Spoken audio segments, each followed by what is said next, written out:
Greetings, friendos. Friendos bedendos. It is time for Morrowinding. I have here Tim. The great and mighty Tim. I suppose I'm the friend of Addendum. You're a friend of Addendum. Ah! That's too good. That's better than what I had. Friend of Addendum. Okay. Can I be heard from here? All the way back here? I have no clue whether you can be heard at all. I might just be like this disembodied, kind of like soft mumbling. Like, Dan is kind of like that when he's nearby, so probably that. You're like, I'm the mumbling voice from behind. absolutely. I create mumbling noises. You create the mumbling rumbling, and I'm going to be here finding out what Vivek is all about. That's right, today is Vivek time. I should have probably switched everything over so that it says it's about Vivek, but I failed to do that, so that's what we're going to do. So the whole plot here is that I am going to complete the storyline, and I'm going to complete this quest that Caius Casades gave me. Caius sent me to Vivek with 3 tasks. Speak with Adhiranir, a Khajiit Thieves Guild operative in St. Olms. It's probably Adhiranir. I wish I could do the trill. I'm going to learn Spanish, so maybe I'll learn how to trill. Speak with Julia, an Argonian in the Foreign Quarter at the Black Chalk Corner Club. And speak with Mara Milo, a temple priestess at the Hall of Wisdom in the temple compound. When I have information about the Nerevarine cult and the 6th House cult from these 3, I will report back to Caius. Caius gave me instructions in writing. So 2 of these will be pretty easy because the foreign canton is where I will be first. That's like literally where you exit from the Siltstrider, is from what I recall. Oh, there's a boat too. How much do I want to explore? I don't. Stop, fool. If I explore too much, I will not do what I'm supposed to do. This is something that I always find out. This is Vivek, as you can see. Yep, that's what that says. Oh, look at the elevated Durgans. I don't remember those banners. Were they Durgans before? Like, whenever I first played this? I did do some really minor, only the minorest of alterations of mods, and I don't remember what all of them were because my head was killing me. This is, oh yeah, these are the gondoliers. That's how you get around Vivek, but I'm not going to worry about that for now because right now this is where I want to be. Where is this? It's so dark. Oh, Mango King. Hi there, Mango King TV. Welcome to this thing that I'm doing. I'm trying to actually beat the game, which I've never done before. I hope you're having a good day. What brings you to Morrowind? Let's go through the lower wasteworks for now. I'm gonna jump at things because I'm a baby. Am I getting ready for Oblivion Remastered? I'm getting ready for regular old Oblivion. And you came by the writing tag. Well, hi. Yeah, I'm doing this for fanfiction, 100%. So, I'm guessing you also write fanfiction? Because half of my... and if so, tell me a little bit about it, because I'm interested. I have to know the truth. You started on Wattpad? Look, there's no shame. I started on fanfiction. Actually, no. I started on, like, Angel Fire and GeoCities. You think Wattpad's bad. I started with a Webring. Throwback, yeah, I'm old as balls. So, that might be shameful, I don't know. But yeah, I'm doing this for reasons. It's so complicated. You had some writing questions? Like, what about... Oh, I love the way Argonians go grunting. Yeah, you have writing questions? Because if you have writing questions... I mean, I've got writing questions too. We can share writing questions. Let's see. So what I'm doing here, Mango King, is I am reading all novel dialogue and all books out loud. So, because I want to get into the lore, and the lore, especially in Morrowind, is hugely contradictory. So, that is my goal. So I'm going to read what Hulia says, because he's... Am I a fan of prologues? Are you a fan of prologues, Mango King TV asks. I've been told it has to be necessary, but why not just start from chapter 1? I can't really decide. It kind of depends. Like, it depends what you're trying to do. If you feel like you have to start from chapter 1, start from chapter 1. That's what I say. If it feels that natural. Because prologues, in my mind, I'm trying to think if I've written any prologues recently. And of course, you have no idea how well I can write or anything. So, you take this with a big grain of salt. My handle on Archive of Our Own is Watchword. So you can kind of see what my style is. I don't think I've used prologues on any of my stories there, because I tend to think like you do. What's your handle on Archive of Our Own? Writing well, writing poorly. I am a fan of all writers who decide to brave criticism, says Mango King TV. Truly spoken wisely, like a wise writer indeed. You know what? 100% agree with you. You can learn something from everybody. Everybody knows something that I don't. That's a good thing to carry around with you. So, Hulia says, I welcome you as the friend of my friend, mud on her face. But I wish to go to my friend's bookstore, and these troublesome fools are in my way. I have tried to persuade them, but they hate my race, and I fear there will be violence. Perhaps if you speak with them. But be careful and ready. Friend's bookstore? Probably Jobasha's. My friend Jobasha the Khajiit has a bookstore, Jobasha's Rare Books. If you will agree to travel together with me there, I will answer your questions. But before we go, I beg you to try and to persuade these troublesome fools to leave us alone. Otherwise, I fear they will attack us the moment we go to leave. Okay, Mango King says, I only have one work on AO3, but it's Mango King Minos. I am going to seek you out after this. And if my game crashes, which it does intermittently, because it's Morrowind, and I barely modded it, I'll just go check it out instantly. So, I'm so happy that I get to meet another writer. I'll tell you what, this is going to be a lot of fun. Maybe we can support each other. You're one of... Mango King TV says, I am one of your followers now, and smiles, and that's really sweet. Thanks for being here. You can join me on my journey, and that would be really fun. So, thanks for coming. I really appreciate it. And maybe you can help me, because you're going to know some stuff about Elder Scrolls that I don't, almost assuredly. I haven't even really played Skyrim. Like, that's how... I'm literally playing these in order, and I'm debating playing the first ones, and that's truly... To play the first ones takes an iron stomach, so... Oh, I haven't played too much either, says Mango King TV. Okay, blind leads the blind, let's go. It's time to suffer. Let's go.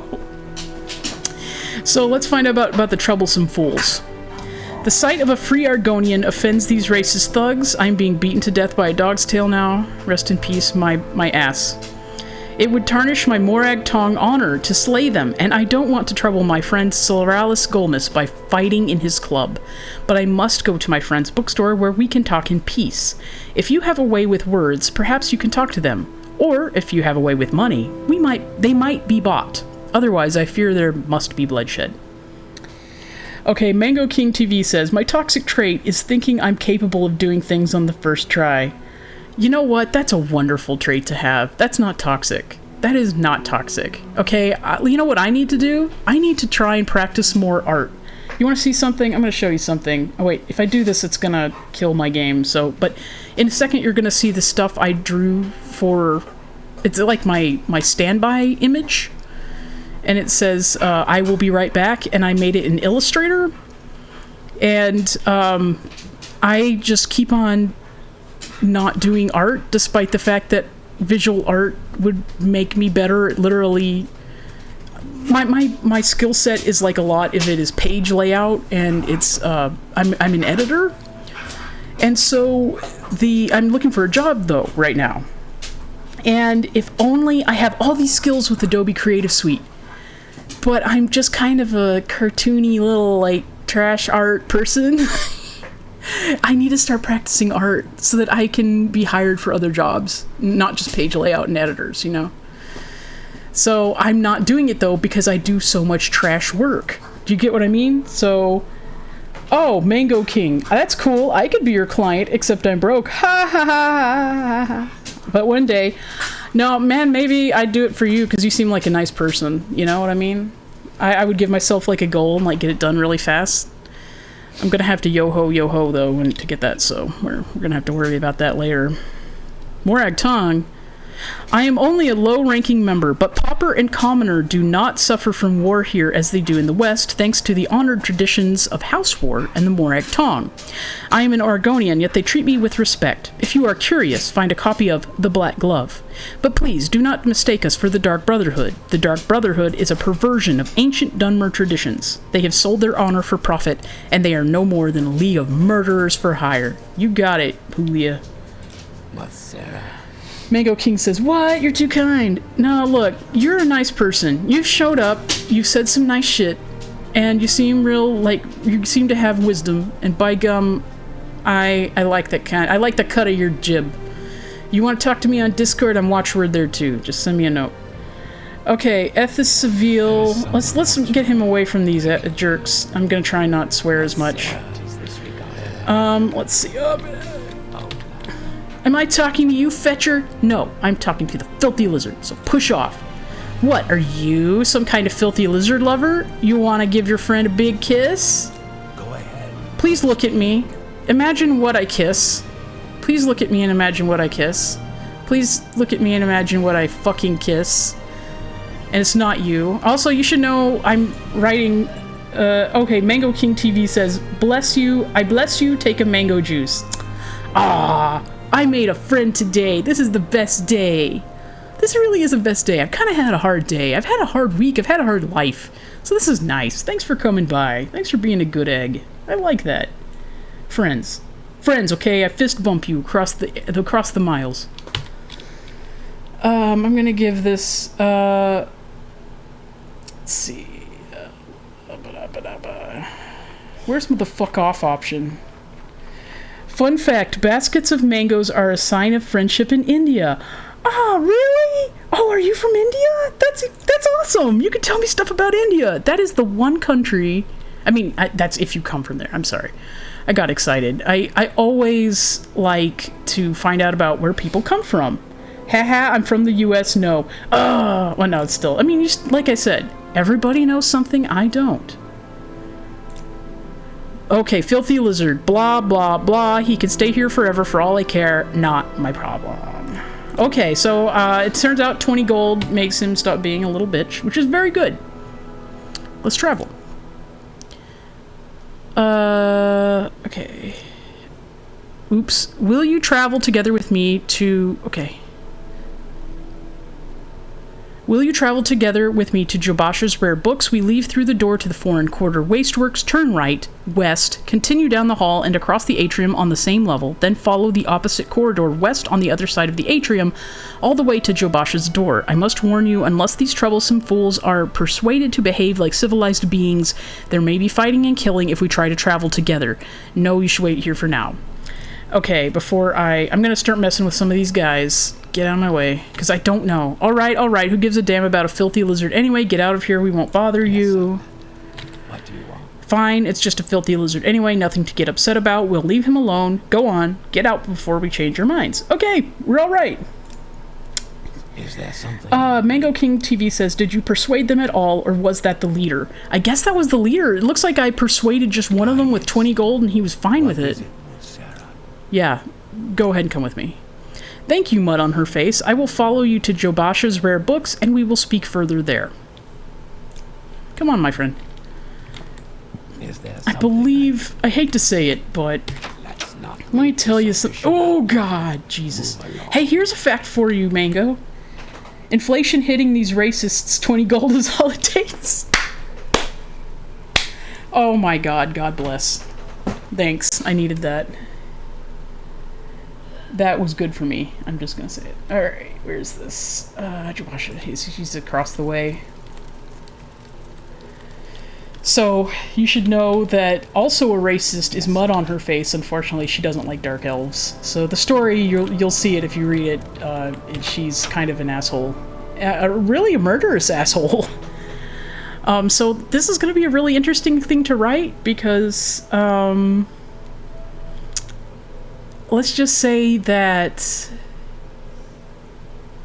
well, the way I set it up, she really hates Dunmer, and she was enslaved for a while by a Nord, but she blamed the Dunmer for the system existing at all.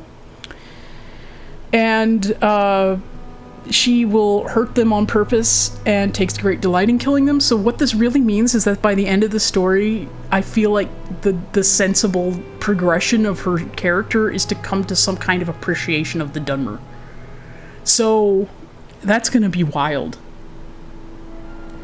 Aww, Mango King TV says, Nihai, I hope your day gets better from here, heart. Yay! Oh, well, thank you so much. Well, thank you for coming by again, because this has been so nice of you. Just nice of you to come by, nice of you to share, and nice of you to talk with me. And I'll tell you what I know about Morrowind lore as we go, that I've picked up. I'm going to reread a lot of my books eventually, and comment on them. Especially the ones by Vivek, the Sonnets of Vivek, because they're real weird. And they have, like, a really cool, like, link to Gnosticism. So that's something worth discussing as well, because, of course, Gnosticism is a real-world philosophy and has existed since time immemorial, and it's apparently, the guy who wrote a lot of this, his name's Michael Kirkbride, I believe. And I might be wrong, actually I just realized, because he has a common first name, and I might have switched it in my ADHD wonder. But he has described himself apparently as a Gnostic heretic, which I just love. So I'm going to discuss some of that. I welcome your questions on that, because it will hopefully help me increase my own knowledge and understanding, because Gnosticism is extremely esoteric and extremely weird. So, especially compared to modern philosophy. Mango King TV says, my first impression, you're a sensitive soul. I feel that's not a bad thing, though. Sensitive means you pick up on the little things. Your observations and way of seeing the world is valuable because of how in tune you are.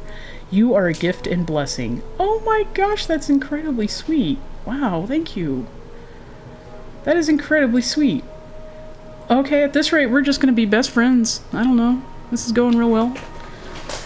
Yeah, so, let's just go on, I guess. I'll tell you, about my Morrowind lore as we go, and see. Okay. Julia. Yes, thank you very much. We should be free from distraction here. Now, I said I'd tell you about the Nereverian cult so you can report back to Caius, and I don't know of any 6th house cult, but I can tell you what I do know. Thank you. 6th house cult.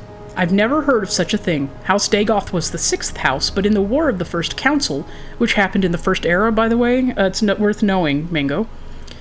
But in the War of the First Council, they betrayed the other great houses, and were destroyed for their treason, but I've never heard of anyone worshipping them. Dagoth the ancient head of House Dagoth, is the devil of the tribunal faith, but I've never heard of anyone worshipping him, either.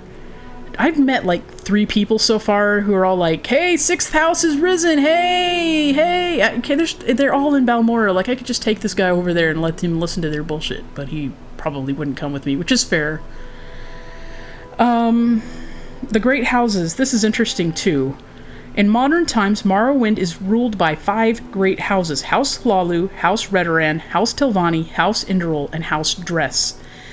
Great House's culture is partly defined by its roots in ancient Dunmer tribal clans, and partly by later imperial influences from other Western cultures. The Great House's culture is only one of the native Dunmer cultures of Morrowind. The other native culture, the Ashlander culture, is a nomadic barbarian culture largely untouched by imperial influences. You know what I really love about this game is that it feels so, like, original. Like, yeah, there are, like, examples in the modern world about, like, say, a nomadic barbarian culture, let's say the Huns or the Lakota or whatever, but they are their own thing and they stand out as their own thing, very dramatically. I think sometimes in a lot of like modern world building, people are afraid of like making something that's too evocative of a real world culture in case they accidentally make statements on those cultures. But here they really do manage to make a really individual, interesting alien culture, which I think goes to show you can do it right. So this lore is very rich, Mango says. Knee-high, do you like D&D? Yes. And up here where you can't see him is my... Oh my gosh, do I have... I might have to show you. I have... I might still have the image on my OBS, which is of my buddy and my alternate self, Glorblgog. Glorblgog. My giant salamander who stabs things to death with a spear and also punches them to death as well. So, yes. Someday... I'm right now, I'm not in a game, but I've been through two. One of them in real life, the other one over Discord. Or no, it was on whatever that online group is. But someday I'll join another game, it's my hope. Mango says, it's such excellent practice for world building and character creation. I agree. And honestly, it's like just proof you should be brave, you know? You should be brave, and oh shit, my mouse left my game window and now it's over in OBS. Thanks. Oh, and that's my bird. My bird can hear me talking and he thinks I'm upset, but I'm just talking, enunciating. So my bird is a green cheek conure, by the way. Also, we can talk about the 5 great houses. Have I done writing streams on Twitch? I haven't, because I didn't know if anybody wanted to see that. And some of what I'm doing... Okay, I guess I can tell you because you're Elder Scrolls. I'm working on Bioshock. I'm working on Bioshock stories right now. And one of them has a lot of ergodic elements. Do you know what ergodic is? It basically means difficult to parcel out. And difficult to parse, I suppose, is a better way of saying it. Because of the nature of Bioshock itself, which is also Gnostic, by the way. I found out when I got deeper into Morrowind that it's Gnostic, and so I can't escape, apparently. But I didn't want to share all of my secrets right off. I guess I could, because it's only like 2 people, which would be you and Dan, who you'll probably see eventually. I'll add to my vocab. Thank you. Yeah, ergodic, it's spelled E-R-G-O-D-I-C. And it is used to, like, probably the most famous one is House of Leaves. Have you ever heard of House of Leaves? You got it, yeah, with a D. D as in Dick, yes. D as in Dick. So it is definitely the... House of Leaves is probably the most famous version, but you can find a lot of other difficult ergodic works. And they're written to be purposely difficult and purposely vague and kind of like think of like your untrustworthy narrative to the nth degree, right? So someone really taking it all the way as far as they can go before it gets just incoherent. So that is my tale. As to the Morrowind lore that we're going over here, something to remember is, okay, House Hlalu, House Redoran, and House Tilvani, and House Drez were all, they were all part of the Orthodox Dunmer.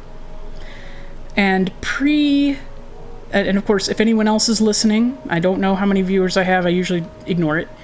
But if anyone else is listening and feel free to correct me at any point, House Hlalu, House Redoran, House Tilvani, and House Drez are the Orthodox ones in First Era pre-Tribunal, and Tribunal is going to be the Almsivi, i.e. it's going to be Vivek, Sothasil, I don't know how to say it, and Sothasil and Almalexia, who is in Mournhold, and I will be playing that, by the way, that expansion. That those are... What it means to be Orthodox was something I asked questions about, and I am pretty sure that that was just ancestor worship, which appears to be the oldest form of religion in Dunmer society. So that's the first leg of it. And the second leg of that is the worship of the three good Daedra. And I'm putting giant quotation marks around this. Okay, good Daedra, Azura, Boethia, and it starts with a B. What was her name? I don't remember her name. So, but there's a third one. And Boethia, I think, is the god, the Daedra of the Morag Tong. So House Induril and House Dagoth were not orthodox. They were outside of religious impacts, and Induril was, of course, for Nerevar. So that's House Induril is Nerevar's house because he's literally Nerevar Induril. And then there is Dagoth was part of course, House Dagoth. So that is how I understand this historically. I am trying to be really, really clear about this, partially for myself. I'm putting it on YouTube. Mango says, I dislike unreliable narrators, but that's their style. I honestly feel like all narrators are, by their nature, untrustworthy and unreliable, because everybody is sharing from their perspective.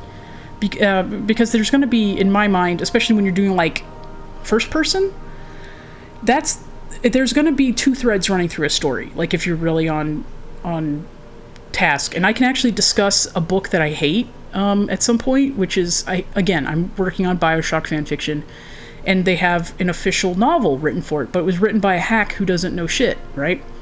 So, and I hate this, and I love hating this book, and I feel like it's worthy of hate, which is really rare. Like, it's very rare I can feel like I can just go after a book and an author and just be like, well, fuck you then, bitch, and then fight them. But this guy, I really feel like I can. Because he's so dismissive and did just, like, the least work possible for a historical novel that's, like, full of this, like, these deep philosophical questions. And he did his, like, literal worst job. And so, and, like, you can tell he did not try. And I will share how. You write in first person? Yeah? Yeah, then let me share what I feel about it. Even though, feel free to contradict me, of course. But I feel when you're right first person, you've got two lines running through a narrative. You've got what really happened, the logic of the outside world, outside your character, and then you've got how your character interprets that through their unique viewpoint. So by their nature, they may not be able to see everything that's actually happening, right? They may not be able to understand something. If something might be beyond them, some concept or some person's experience, or some event might be too large or whatever. So I feel by nature that a first person viewpoint is just going to be slightly off, because the narrative's going to have like a bias toward them naturally. So whoever, and I think that goes to for third person limited. And so I might have to close my door eventually because people are turning up loud music. Let me know if that starts being bothersome. I kind of like to keep connected to my bird, so. Mango says, I resonate with that. The audience is not stupid. They can pick up on the effort and enjoyment of the writer in a chapter. I agree with you. People are not stupid, and if they are stupid, get good, right? Because you can be a bad reader, unfortunately. One can be a bad reader. I really believe that. I have been on Tumblr for a while, and it's famous for it, and there's a reason for that. Let's see. If you care too much while you're reading, then you should probably take a step back and a breather and drink something cold or hot. Okay, Nerevarine cult. Let's ask about that. To understand the Nerevarine cult, you must understand the history of the Ashlanders. Nerevar means something very different to the Ashlanders from what he means to Dunmer of the Great Houses. That's interesting. I did not really think about that. You should also know about the persecution of the Nerevarine and the legacy of the false incarnate, for the Nerevarine cult is at the heart of the ancient conflict between the nomadic Ashlanders and the settled Great House Dunmer. Here is a summary for Caius, but ask your questions and I'll answer in detail. Nerevarine cult. I gave you a summary, shut the fuck up. Feel free to read it, of course. History of the Ashlanders. Hey Tim, can you close my door? Now they're turning on the bass. In the first era, the nomadic Ashlanders and the settled Dunmer clans were very much alike, but after the First Council and the formation of the Great Houses, Ashlanders have been steadily forced into the poorest and most hostile lands. Now the nomadic tribes look to the prophesied return of Nerevar for a restoration of their ancient rites and religious traditions. So right now, we've got a break between two expectations.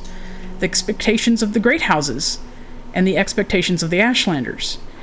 The Great Houses believe that, or appear to believe from what they've told me, that they appear to believe that Nerevar's return means kicking all non-Dunmer out. In fact, all Outlanders, including Outlander Dunmer. But the Ashlanders expect a return of their specific way of life. So that's something to remember. Mango says, I chose first person because I wanted to focus on the inner thoughts and emotions of an introvert. I agree, though, they are not reliable. Bro gave us homework. Yes, Bro gave us homework. And yes, as to the introvert, I also chose first person for a couple of characters for the same reason. Because they are extremely introverted.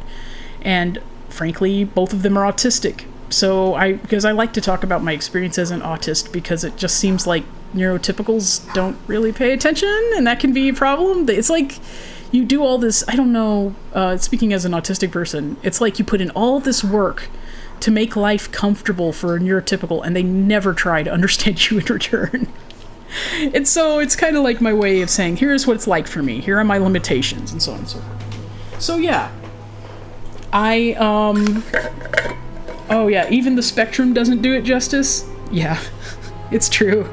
You're right, actually. We're different enough even to each other, aren't we? We're special. Yeah, autistic people can piss off each other off. Yes, they do.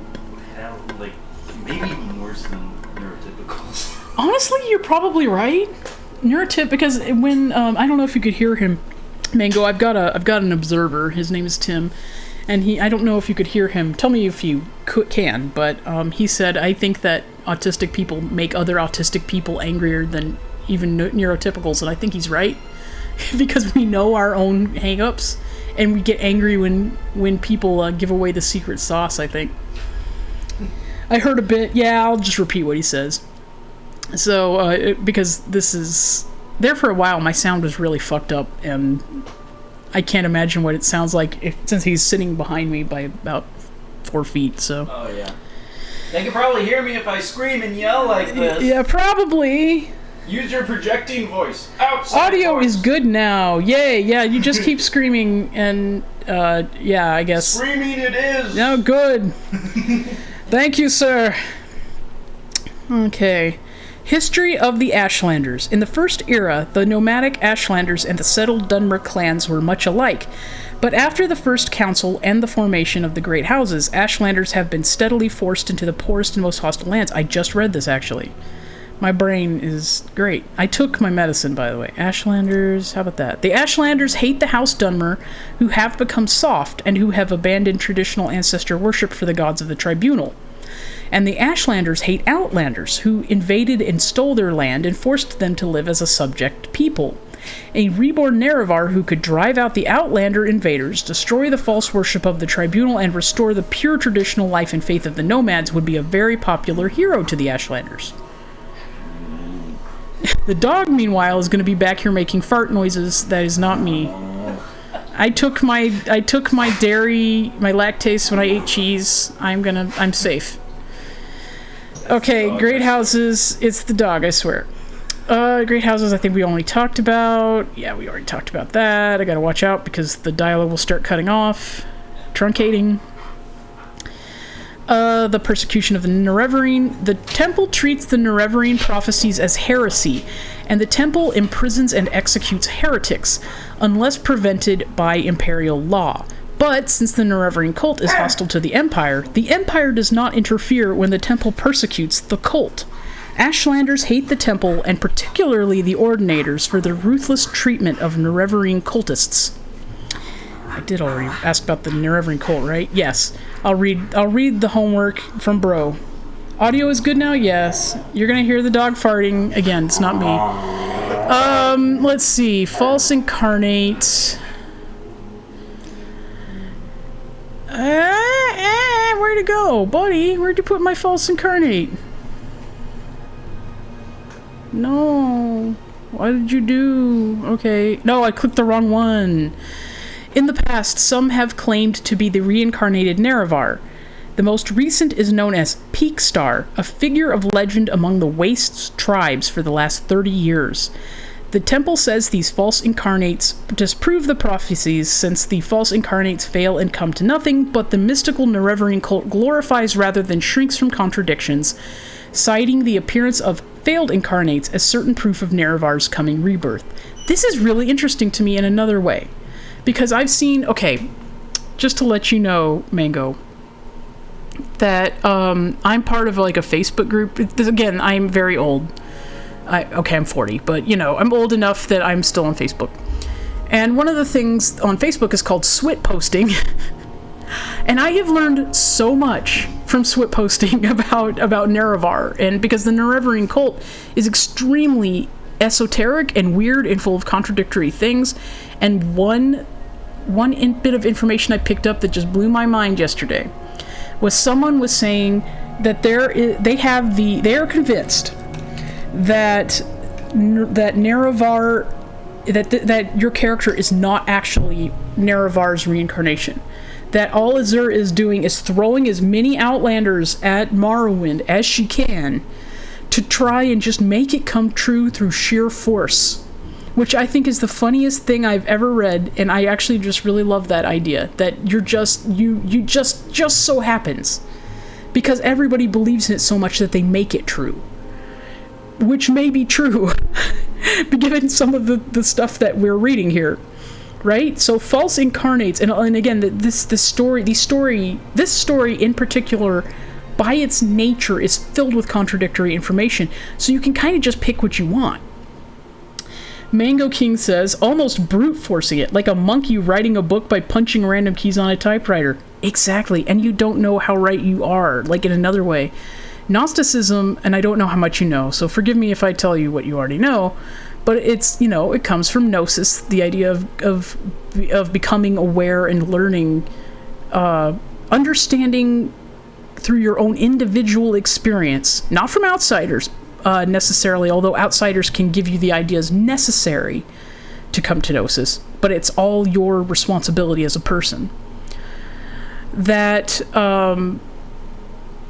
you can become the Nerevar by just doing it. Just do it. I guess just become Nerevar. It's fine. You do it. You believe it enough, then now it's true.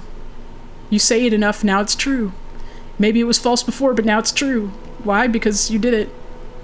So, rip. I don't know. Just Nerevar would be a fire tee. I know, right? There are so many ideas for shirts I've had, and I don't know where to go since Society 6 kicked me in the face, it was very fairly done, by the way. I'm not very good at art, but I'm just gonna say. They said, we want to just start hanging out with artists who are good, and I was like, okay. And made the sad face, always alone, forever alone. Let's see. What even defines a good artist? Does that mean? Not me. It's not me. I'm just going to say that. False Incarnate, Nereverian Cult, you already gave it to me. Nomadic Ashlanders. Let's see if there's anything else that Julia has in their dialogue tree. Okay, Ashlanders. Hate the House Dunmer. Background. You may call me Julia. What I do is my own affair. You just told me you were Morag Tong. False Incarnate, we know. Friends Bookstore. My friend Jobasha the Khajiit has a bookstore, Jobasha's Rare Books. He has a remarkable selection of books, the best on Vardenfell, I'm sure, and he is well-educated and well-spoken, knowledgeable in local affairs. I'm about to do some robbery, and I'll show you how I rob in a little bit. Great houses, we talked about. History of the Ashlanders, we talked about. Because we're third era now, if you don't already know, Mango. Julia... I am in the service of the Morag Tong, a modest thrall in rank and by vocation and training, an agent and executioner. In my private life, I am a student of history. There is little else to tell. Jobasha is a friend of mine. He owns Jobash's Rare Books, which has a wide selection of rare and obscure books. He has very passionate moral and political views, which he shares freely. As a result, he and his bookshop arouse strong feelings in some quarters. Okay, we already know that. Morag Tong, we know. Nerevarine, we know. Nerevarine cult, read the fucking thing. Persecution of Nerevarine. Oh yeah, that was actually something I wanted to talk about, which is interesting. It's weird that the Empire is hostile to the Nerevarine, but the Emperor himself sent me to be the Nerevarine. I don't understand that yet. I don't get it. And I want to know. So if you know, Mango, you let me know, okay? Rules. The Morag Tong executes writs and performs special duties as the ruling houses direct. Guild members never harm or steal from anyone except the target of a legal writ of execution. Never betray our secrets or our identities. If you break any of these rules, you must immediately speak with the master to regain your good standing, or you may be targeted for execution. Sixth House Cult, we talked about. We don't know. Travel together. Perhaps someday, yes. For example, I would greatly wish to see the Ashlands and their people with my own eyes. But at present, my duties to the Morag Tong do not permit me to travel. Okay. Troublesome fools, their hatred saddens and angers me. I hate the custom of despising another on accounts of his race, and I cannot forgive the narrowness of mind and poverty of spirit that assures them of their right to abuse and attack me for spite or on a whim. And just telling you, Mango, that I kind of feel like my character is gonna actually probably have a note about Julia at some point as she becomes the Nerevarine, because she automatically pretends like she likes Argonians better than everybody else, but she's kind of a sociopath. Anyway, so she doesn't really care about anybody. This is going to be a growing story for her. Anyway. Oh my gosh, you fart dog. Okay, Lives of the Saints. I already read this, so I'm not going to read that. Doors of the Spirit. The Ancestors Are Among Us. You know what? No, I told myself I was going to... so many books, though. Okay, I'm going to read this, because I don't remember reading this. The Doors of the Spirit. This is partially for myself, Mango. I have a YouTube channel, and that's where I save it, and then I go through and I make chapters, and then I'm like, okay, this is where you read this, and here are your thoughts of at the time. And eventually I'll reread some of this.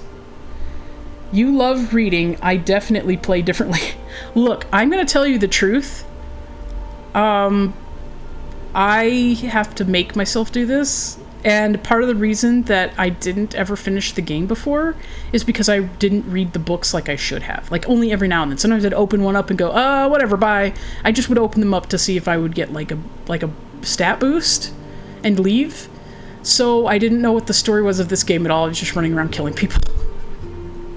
So this is... I kind of have to make myself do this. I might just read one book and move on, to be honest. Because I'm excited to move the plot. I have never gotten that far in the Nerevarine plot. Literally you. Yes.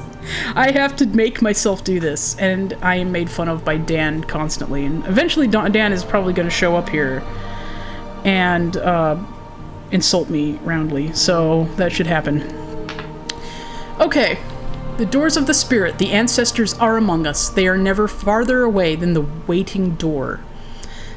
Okay, so this is already important. The ancestors are not departed. The dead are not under the earth. Their spirits are in the restless wind, in the fire's voice, in the foot-smoothed step. Oh, that's pretty. Pay heed to these things, and you will know your absent kin.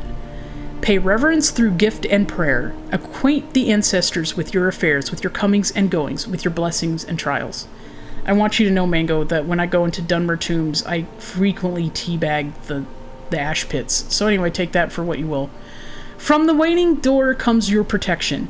Heed the spirits who are the guardians of your hearth, teachers of wisdom, counselors of fortune, seers of fate. Each bone is a door through the wall of the world. Each bone is the road with wisdom and power the travelers. Each bone is the ghost fence that guards us from evil. Honor the ancestors upon your hearths, within your halls, in the community of your temples, in the solitude of your tombs. Guard your ancestors from beasts, from thieves, from profane priests and sorcerers. Let no creature steal your spirits, for the plundered hearth is diminished and the plundered tomb is shamed. Live in one world with your spirits. Honor the spirits within and without you. Do not grieve for the dead. Take shelter in their arms and pay heed to their words. This is actually something I need to read for a number of reasons, because it gives... One of the things that I think is worth looking into is because I don't know how it really works in Morrowind, and I don't think you're actually supposed to ever know for sure, is how the dead interact with the world of the living, because they're clearly down there. You could find the dead are constantly attacking you. Are they just animated meat, or are they the actual dead? When you fight a ghost, is that really the spirit of guy who passed on, or is it something else? And so then you get to think, okay, how much of this is based on something that really exists in this universe, and how much is just like philosophy and someone just guessing? And also knowing what some of this is. The waiting door. Does that mean that Nerevar's spirit, let's say that and right now the way I'm writing Mud on her face is that she is Nerevarine, the actual spirit of Nerevar. Was Nerevar's spirit just waiting at the waiting door before coming through and becoming incarnated? Can anybody become incarnated, or do they need help? Is the fact that Azura is involved, is that the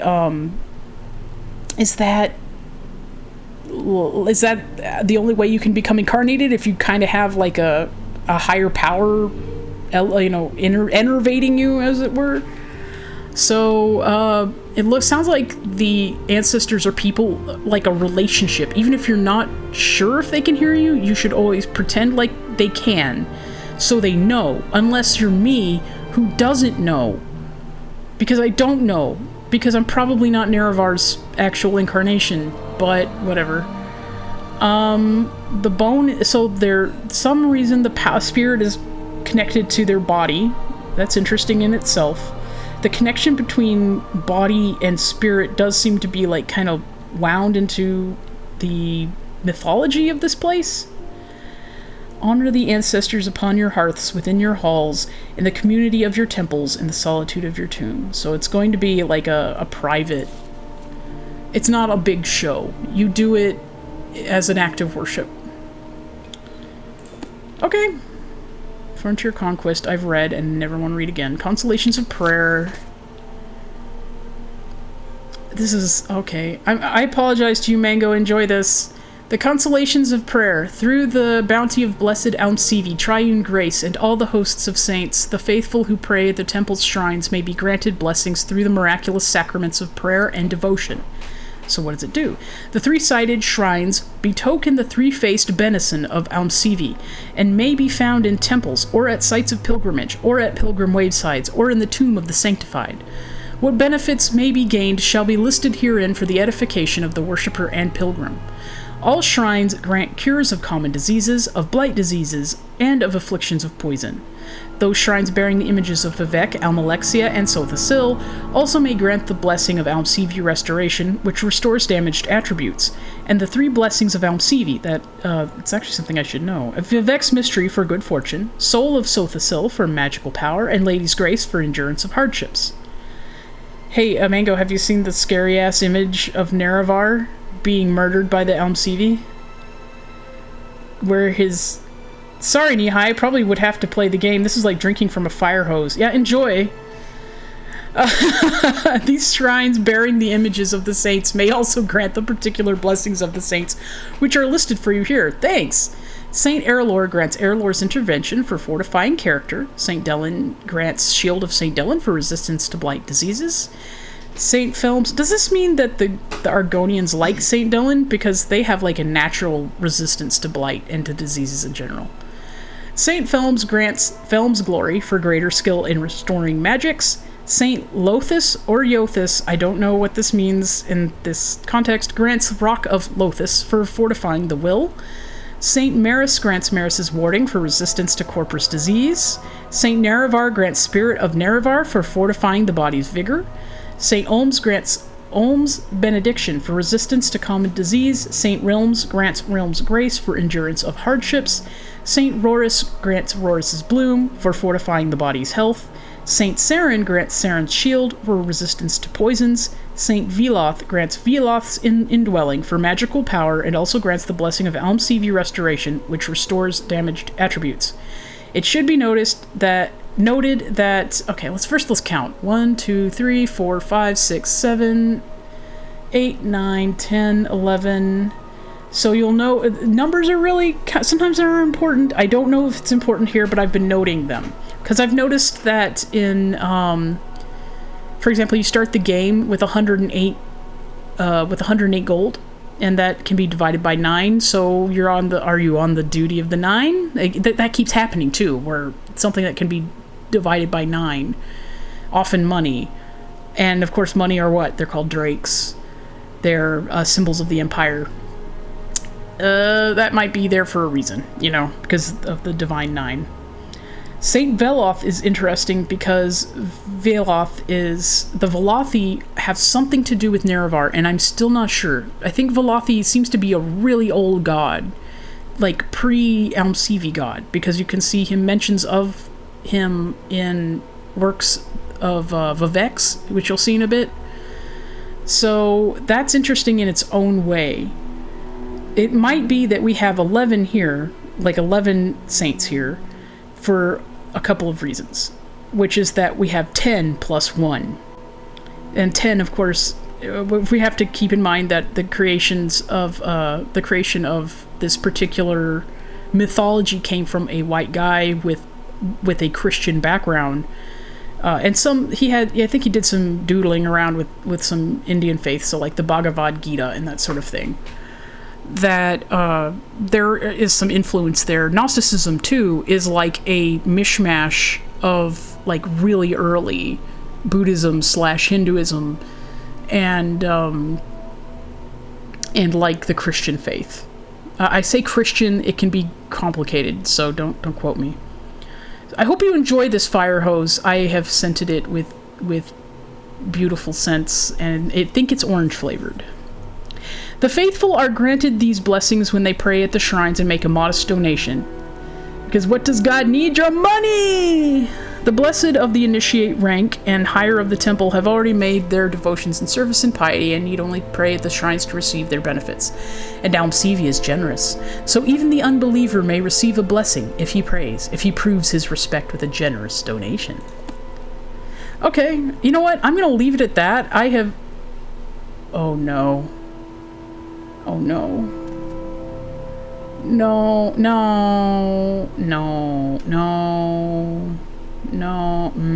I'm gonna go on with my missions, okay? Enough drinking from the fire hose. I'm stuck. What's next? Okay. What is next? Prev. We're gonna go down to St. Olms. I will not stop, and I will not be stopped by randos I'm gonna go this way. Something you learn about Vivek eventually is that this is the way up. And I'm gonna need to go up. So he's going to be in St. Olms. Where is St. Olms? I don't remember now. I've only come here because I'm in an attempt not to get too distracted, which is kind of oh no. Dare I? You know what? No! Oh no. Something terrible has just happened. I hit the wrong button. I'm gonna kill myself. No! I hit the wrong button. Fuck. I hit auto save. I didn't hit auto save. Speedrun time! Speedrun! You don't need to read books in a speedrun. I don't need to read the books in the You can speedrun. just like open them and close them. I'm just gonna run in there, throw 20 gold at that racist, and then leave. I'm here to save you, buddy! What is quick save? I can't remember. Oh no. Just a second as I look at my options. Knew I should have saved earlier. What is my quick save? What is quick save? I Hit F9. Oh, you ding dong. Quick save. F5. Okay. Oh. F5 is quick save and F9 is quick regrets. quick regrets. Oh no. No! Oh, hey, here's something for you. Here's something for you, Mango. This is what Nerevar looks like. I found this out from the Swit posting, that all the Ordinators are made to look like Nerevar, just, I guess, to make fun of him. I don't know. Black Shulk, please. No. Black Shulk, I'm wrong. I went to the wrong side. This is not going to work as a speedrun. Yes, sir. No. No, I fucked up. I fucked up.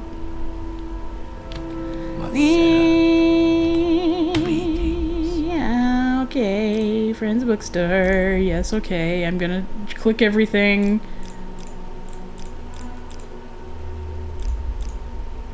No, you should wait here for now. Troublesome fools. Okay. Hey, asshole. Persuasion. Why does he like me more? 10 that gold. Filthy lizard. Okay, gave him 10 gold. That's even cheaper than you think. Travel together. Yes. Come with me, friend. Yeah, the F9 discount. F9 discount. Yeah. Hey, that's what I'm talking about. This is why you're here, to make me feel better about myself. Okay. Oh, okay. That was really okay. I got jump scared by him blinking. Is there something you need? I need to get stronger. Jobasha, Jobasha, Jobasha, Jobasha. Thank you. 6th House Cult. Nerevarine. History of Ashlanders. Ashlanders. I need to make sure this is in my journal. That's the only thing I have to do. False Incarnate. Nerevarine Cult. Okay, Ashlander's background, False Incarnate, friends, yes. Julia, we have clicked it all. Make sure that I have all the informations in my journal. Yes, yes, yes. F5. Oh, he's inside of my soul. I will smooch you, Julia. No, bye. Okay, wow. What am I doing? Oh, yeah, I'm going to St. Olms. Okay. What do you think of our city? I think that it's too big. Too damn fucking big, bro. I'm gonna go take a boat. I'm gonna go take a gondolier, because I can. Where is it? Oh, farts.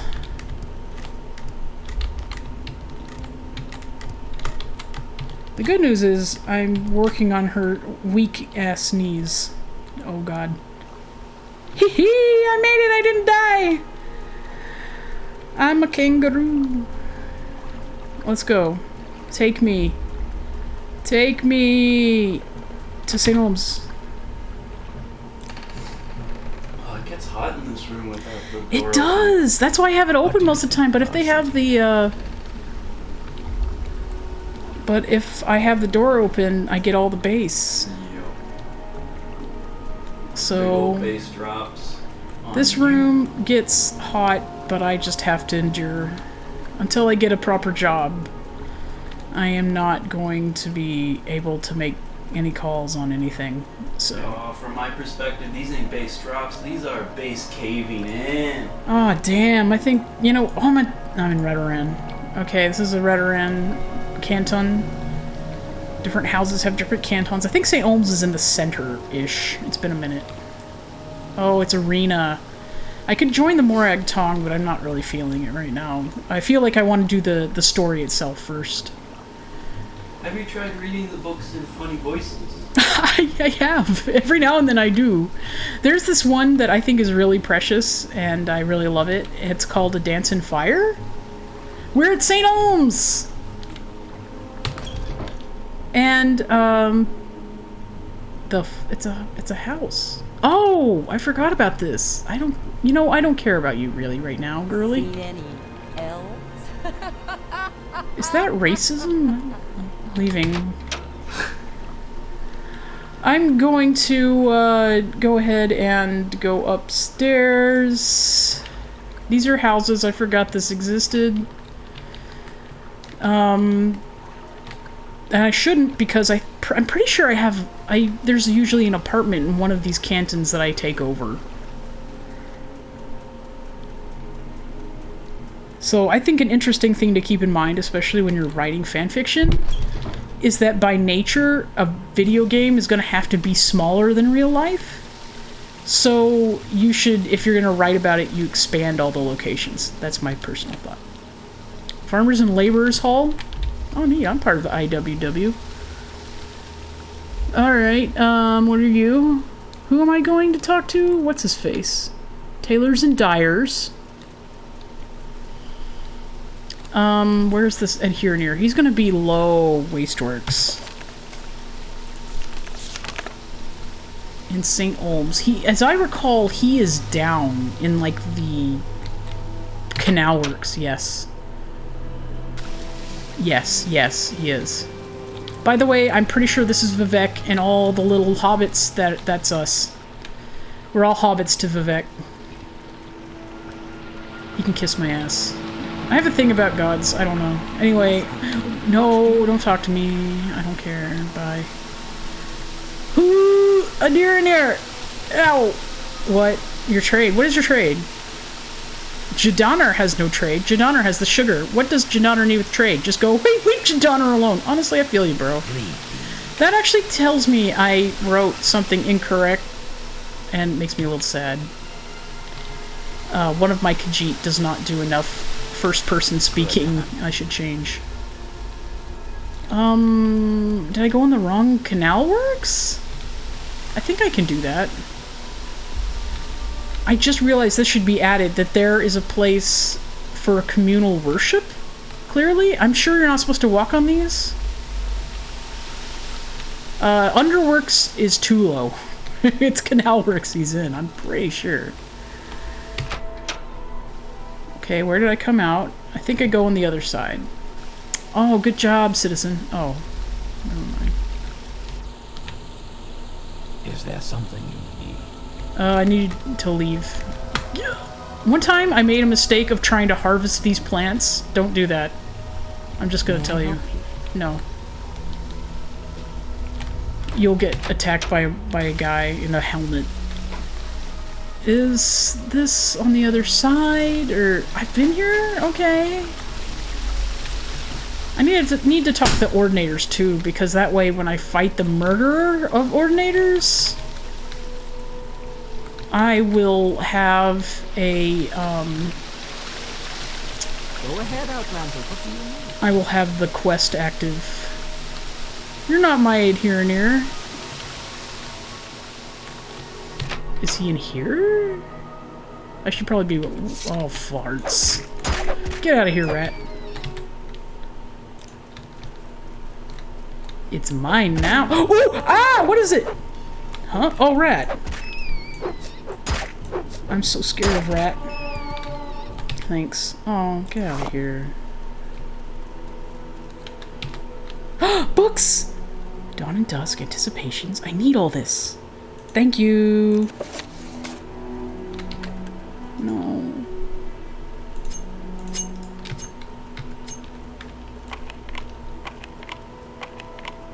Yay! No. I'm not gonna take anything extra. This is a promise I made to Dan. That I would not be a bum and steal even the spoons. Because that's how bad it would be. They would, I would see a spoon and a bunch of pots and pans and I would sell all of it. And it just doesn't really make for invigorating gameplay, among other things. And also it slows me down. And so in the name of actually figuring out what happens in this game, I am going to not do that.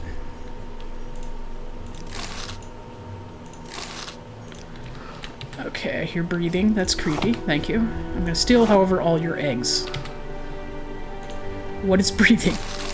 I know what that is. Oh no, I know what that is. That's a bone walker. That's a fucking bone walker.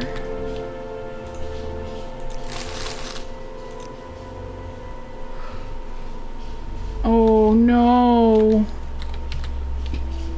Oh no. So, if you're listening, anybody, bone walkers reduce your strength and they make you unable to carry all your stuff. I have stuff just for a bone walker. If I get touched by this guy, I'm gonna be so sorry and sad.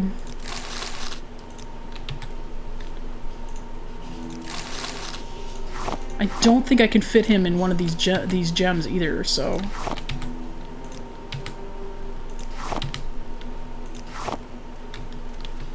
Tim has left. I am alone with my fears. He's playing with Doug. Oh, I need a bigger one of these gems to store that guy. Rest in peace, rest in peace, rest in peace.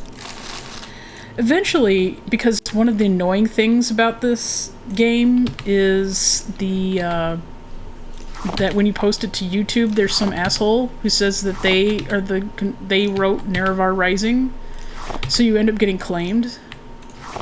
Eventually, I might have to change all the music out if I want to make this anything. I don't think I do want to make anything. Alrighty, I'm gonna open the door. I don't want to. My bird is screaming. He knows I'm upset because I have to fight a bone walker.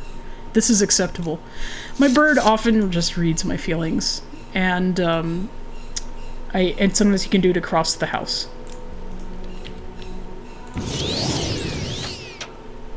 Where are you, bitch? I hear you. Oh, you're about to die. That's what. Okay, let's do the thing I need, which is... Oh, beautiful. This is Morrowind. Morrowind at its best. Yay. Disposal corpse. Skooma! Even better! It's restore intelligence! I can use that. I mean, this is not what I need, honestly. I need to get a Daedric weapon, too. Oh, I regret now reading, for I miss Mango. Let's see. I love being able to talk about this shit. This shit is so fun. There is something about this game that makes it feel like the whole world is more interesting and enriched because of it. I would love to write a fanfic just for that reason, just to say, hey... Oh, I don't remember that, actually. It's mine, though, now. I have 2 now? Neat! Devil's Spear. Oh, no, that's because that's my bound spear. I'm having a moment.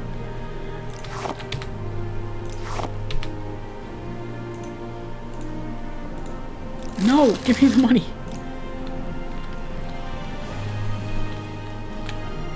Okay. So, I have bad news for me. Let's see what my sneak is.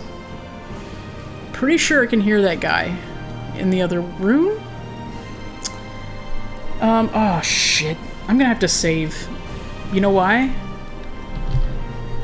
Because there's this fantastic bug in Morrowind where, if my mouse can leave the game window and go over into OBS. It's extremely great, and I love it so much. Okay, yeah, I got it saved. Good. You should always save like 7 times in Morrowind just in case something gets destroyed.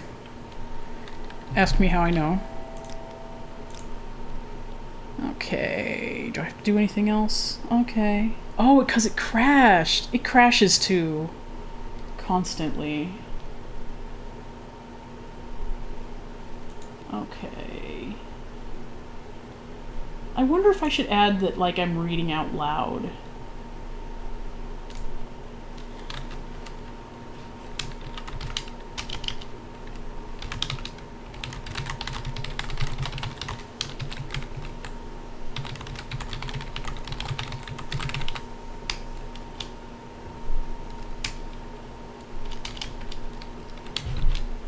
Okay. Let's see. It's done. Let's go ahead and try to... I'm gonna have to... God damn it. Morrowind, you poor sad baby.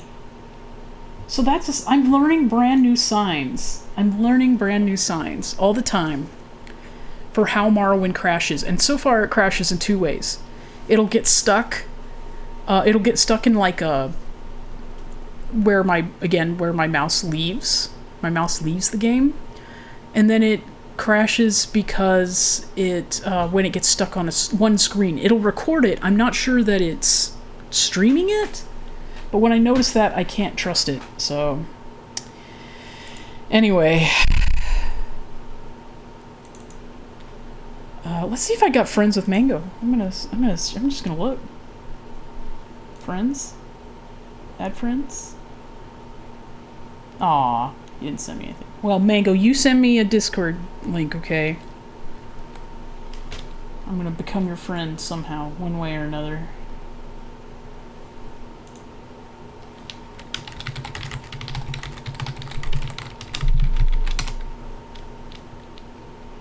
Okay, inbox. What? There's an inbox? Oh! Wow, I feel dumb. Can you believe that I didn't realize I had an inbox on Discord? Because I didn't. Where do I have this image? I'm gonna show it. Because, if Glorb's on here. I don't have Glorb on here. Okay. You know what I think is interesting? I didn't even think about, people wanting to be present for a writing session. But if you think about it, that's pretty cool. That's something that I often benefit from double from like what do they call it? In ADHD it's called not dual wielding. It's called I can't think of it now. Like body doubling, I think is what it is. Okay, everybody, a friend is back here, and I'm not looking forward to it.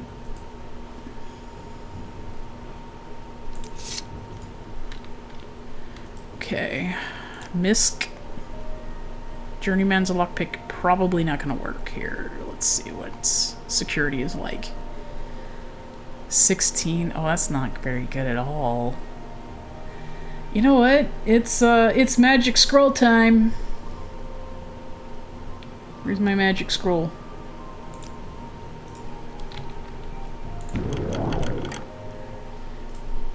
Why is that? The danger music's playing? Oh, Mom. What? Oh, no, it's you. Oh. Wait, where'd you come from? My game just crashed again. That's amazing. Morrowind never change. Actually change in this one respect because it's really annoying. Let's see. Where is this? I need to trap you in my gem, okay? Little guy, you're diseased, you're gonna go in the gem? You gonna go in the gem? Yeah.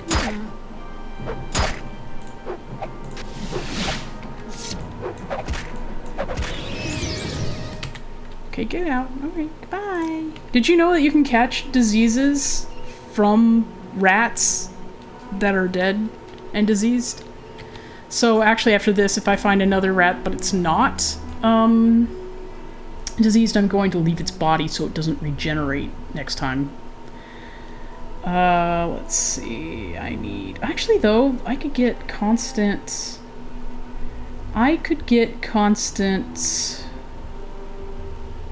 like rat souls for my gems, which I will use. Let's see, how about we steal your souls? Now where did it go? I can't see it for some reason. Why no steal? Why no Figgy? Where's Figgy? Scroll of Figgy. Scroll of Figgy. Scroll. I'm literally out of Figgy. Oh no. Figgy. Oh, now I can't read the chat at all. This is terrible. Screw you for ruining my life, Morrowind. Figgy, where you are? Where are you? I know I learned this. I pointedly went looking for it. Golinar's Eye Maze, Paralysis, Poison Recall, Spell Absorption, Tinner's Hop Toad. It's not here. Where is it? Belina's Antidote. Okay, I'm just imagining things now? What is this? Scroll of... I know I had more than this. Okay. Or not. Maybe I was thinking about Ondusi. That's also on my mind. Oh, I can't capture all the souls. Now I have to move my thing all the way over here. Okay, there we go. I have figured out how to... I'm moving my mouse now. That's what I'm doing. I am moving my mouse. It's now over in the corner of the other monitor? Probably. Oh, God.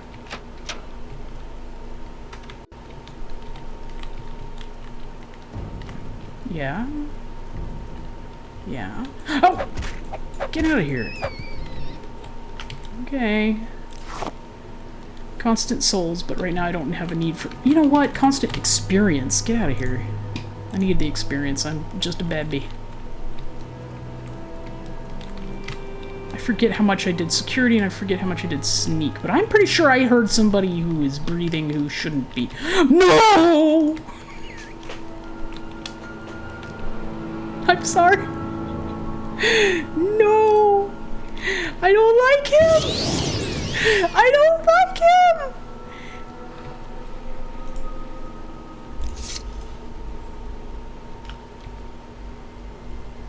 I think it's working, but I'm making sure. No, it's not. It's not working.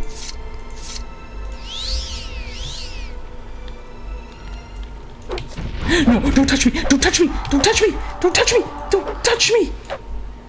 Oh, for fucking Christ, he got me. Fuck. Where's my magic?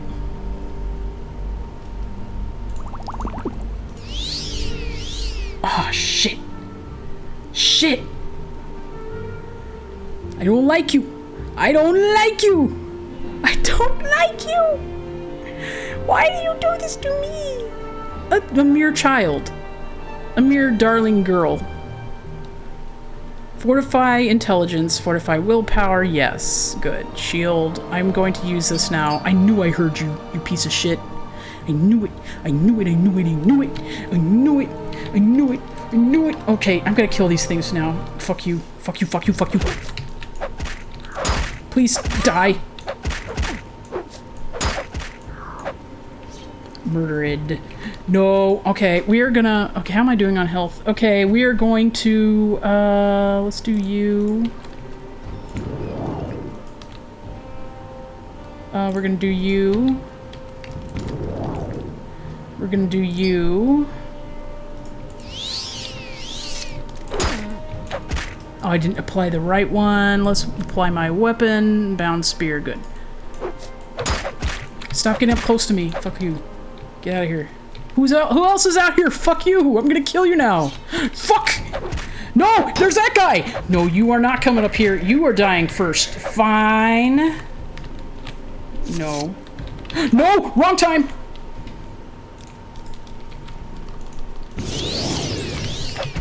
Get out of here! Get the fuck out of here! Stab you in your fucking butt! Get out of here! Get!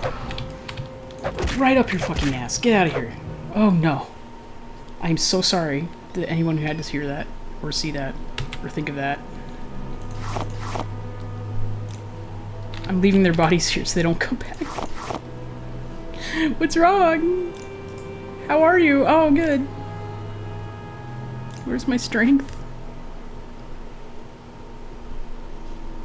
Restore endurance. Okay. Nothing else, just my strength. Thanks a lot. Thanks for nothing. Restore fatigue, levitate. What else is happening to me? Okay, strength. Feather, no. Well, I mean, that'll help eventually. Do I have no restore strength? Why?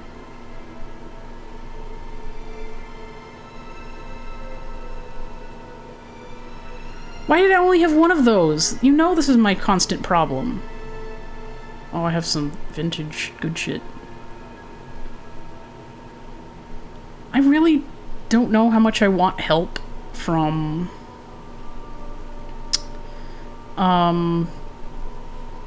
Gee...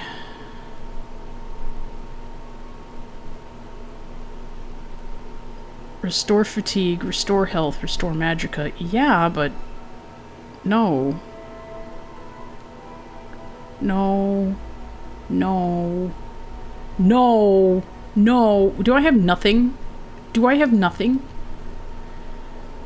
You trash! You trash! You absolute garbage!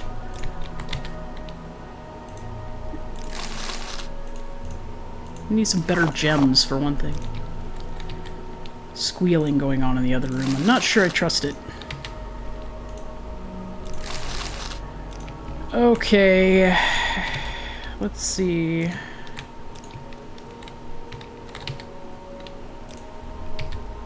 Okay, you got some stuff. You got some stuff, and it hurt. You ruined my life. Yeah, I need that, actually. Give me that. You ruined my life. Is there any more of this around here? I'm with the necromancers on this. None of this makes any sense. So get this. In the lore, Dunmer hate necromancy.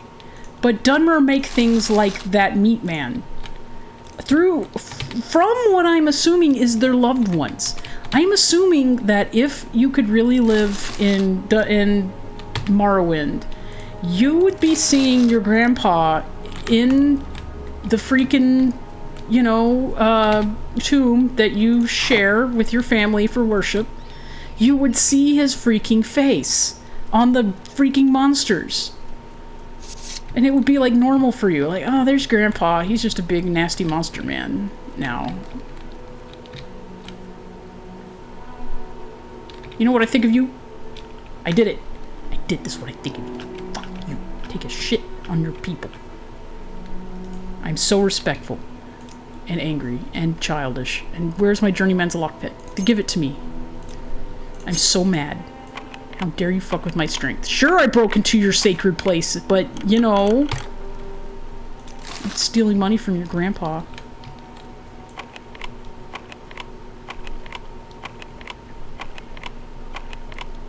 What is it like to be the undead? What is it like? Like, when you come back, is your personality intact? Or is it, like I was mentioning before, is, like, being undead... Is death just... Is this just philosophy? A nice philosophy for people to feel better about themselves? Like, yeah, that's grandpa. And in reality, it's, like, a brand new thing that you made. Like, literally, literally just a brand new life form. You've brought a bespoke nightmare. Khajiit uses these as litter box. No, no, oh no, oh no. You're not messing around with that shit. You know what else? You know, I listened to something Dan said. He said, be born under the sign of the lady, who is Almalexia. Or, you know, actually, now that I realize this, it makes me angry on a whole different level. I have to get some images from Swit posting that I've been saving. And there's one that's, like, infamous. I can't even describe it to you. It's just horrifying. But the Almsevi is basically carrying all these parts of Nerevar's body. And I'm thinking about that a lot right now.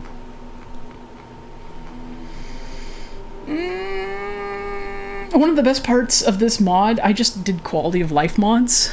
Or rather, Dan did. He helped out. because at the time I was going through a bad time. And one of the nice things, they line up the spells and they separate it from the magic items, and I appreciate that very much. Since I can't see that anybody is here, I think I might read some books. Okay, I read the Anuad.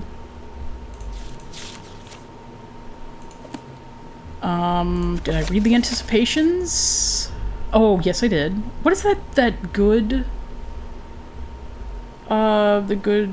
Mephala. Okay. That is a weird dater to call good. I'm just gonna say it. Oh, we're reading this. The Book of Dawn and Dusk. I think I've already read this, but I'm going to read it again because I have thoughts. The Book of Dawn and Dusk is a collection of sayings and aphorisms attributed variously to the tribunals and to their saints and servants.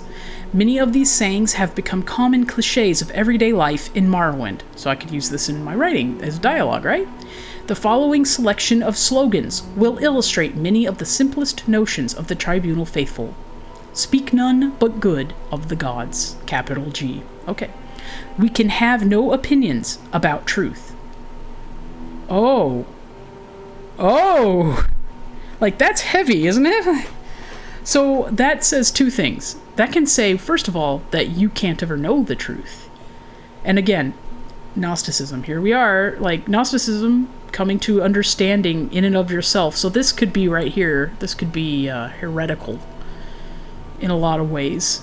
If the gods wish for power, which Vivek I think probably does, at least Vivek, and I'm not sure about the other two yet, but Vivek believes in a wide variety of experiences and a wide variety of knowledge. And I've read in various other texts so far about how the truth, about how the Dunmer believe in contradictory things and believe that's just the nature of Almsidi. That you can be both mortal and immortal, that you can be both God and not God, and so on and so forth. So it can mean multiple things here. That people are not allowed to reach Gnosis in and of themselves, because that would be putting themselves on the same level of the gods. Or, it could also mean that you understand that the world is a world of contradictions and multiple truths. And it kind of depends on perspective and where you are in context. So, rumors flow from the House of Troubles. Oh, that's one that I can see being used regularly. Count only the happy hours. This is a lie, I want you to know. If all you do is concentrate on happy things, you're not going to get the perspective you need to keep yourself happy. It's like some kind of weird contradiction, shall we say. No child has a sinner's heart. Have you met children? Anyway, let faith be your only law. Fear of the fool is the beginning of wisdom. Amen, brother. I'll believe that. Almsivi in every hour. Not with me here. Walk always in the presence of your lords. Is this the concept that they can see everything? When they ate of the heart of Lorkhan, were they also granted omnipotence and omnipresence, or is that just something that they say they have? That's another thing that is really fun about this, is you can interpret this all kinds of ways and use this all kinds of ways. I'm going to write such a fucked up story. I should, if I were less literal about my story with mud on her face, I would... I have a good idea. I'm already doing this with BioShock, so I feel really comfortable telling this to you, because very few people really watch me or listen to me, and I mean like one or two, and even the people who watch me and hang out with me don't necessarily pay attention to everything, which is fair. So, my BioShock story, there are 3 of them. They're all telling the same story about BioShock and what happens, but they're different takes on it. So instead of having like different like, shall we say, like different endings. Like you can't do that with literature, but you can sow discord and just like make all these alternate versions of the same story. They all end the same way, but they all have different things in the middle. So that's how that's going to go. Well, I could do something similar for Mud on Her Face as well. I could make it more of a story about how she's made the Nerevar through the strength of myth. And I can also do something where she is... Oh, and that would fit! That would fit the whole, like... shtick. Wouldn't it? Ah, shit, I updated fully on fanfiction.net. They're gonna find out if I do it there. Okay, so fanfiction.net and AO3 have their own version, but DA's... Oh, DA is gonna be different. I have different sources, you see. I try to post my fanfiction everywhere so that as many people as possible can read it, but, there's different stuff in different places. I kind of treat fanfiction.net as one prong, and then AO3 is another. And I think I'm going to make Wattpad my third. And then I go from there. I've been thinking about making it more and more complicated as it goes, but then I have to keep up with more of it, and then it might hurt. So we'll see how much effort I want to put into this. I've just got to keep working. That's the long and the short of it. I'm about halfway done with one version of the Bioshock novelization thing I'm practicing on. And I still don't know how I'm gonna... When I hit the part at the end where Andrew Ryan reveals the horrible secret, the horrible truth, I don't know how it's gonna take a change. It's gonna be really interesting. Okay, yeah, so I guess I'm gonna do some ergodic literature with Muds, too. Go figure. Fear of the fool is the beginning of wisdom. Yes. Almsevian every hour. Fuck you. Walk always in the presence of your lords. I'm gonna hide. Bye. Comfort is given. Justice is taken. Oh, damn. That's some Tilvani-esque shit. Learn by serving. A truth. From the heart, the light. From the head, the law. Interesting. Thinking of Lorcan's heart. The light. From the head, the law. Am I the law?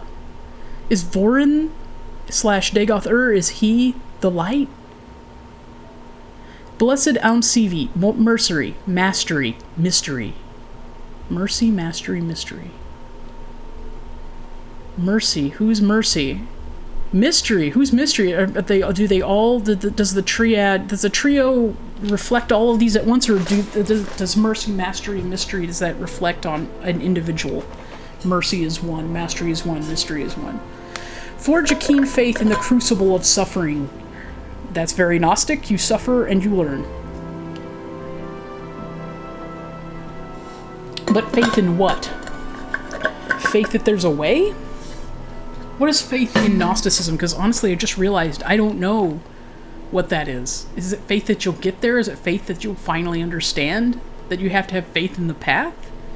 Or is it faith in a person or a place? I'm guessing it's faith in Almsevi in this context. But some of these sayings have double meanings, so take that what you will. Engrave upon thine eye the image of injustice. So you're going to see injustice everywhere you go, so that would suck. Death does not diminish, the ghost gilds with glory. I've read that somewhere else. Is gilded. Oh no, the ghost, because gild is... So the ghost gilds other things with glory? The ghost gilds you? The spirit, we all have a spirit? So this is very duality, there's flesh and spirit. But if death does not diminish... Oh God, I don't know. Faith conquers all. Let us yield to faith. Paul would be proud. Should I start bringing up my Bible? Like, this is where we're getting. Better to suffer a wrong than do one. Amen, brother. The heavens are in their glory. Applaud. Fuck you, heaven. Come down here and do some shit for me and then I'll care.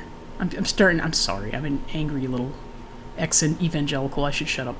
Folly secures its power to harm. Though forbidden to some, not to you. Huh? How does that fit in with anything? Okay. Oh, how rarely wisdom rules our hearts. Amen. Thank you. Blessed are we who serve Almsivi. 3 mouths sing. Mercy, mastery, mystery. So, okay, so they do reflect all 3 concepts. 3 and 3 and 3. 3 is a special number here. Gather no seed in the fields of hell. I have been into the fields of hell in this game, and you know what? I gather the seeds. I gather the fire fern. The thrice-sealed house withstands the storm. What is the storm? What does that reflect? Is that the Daedra? Is that the bad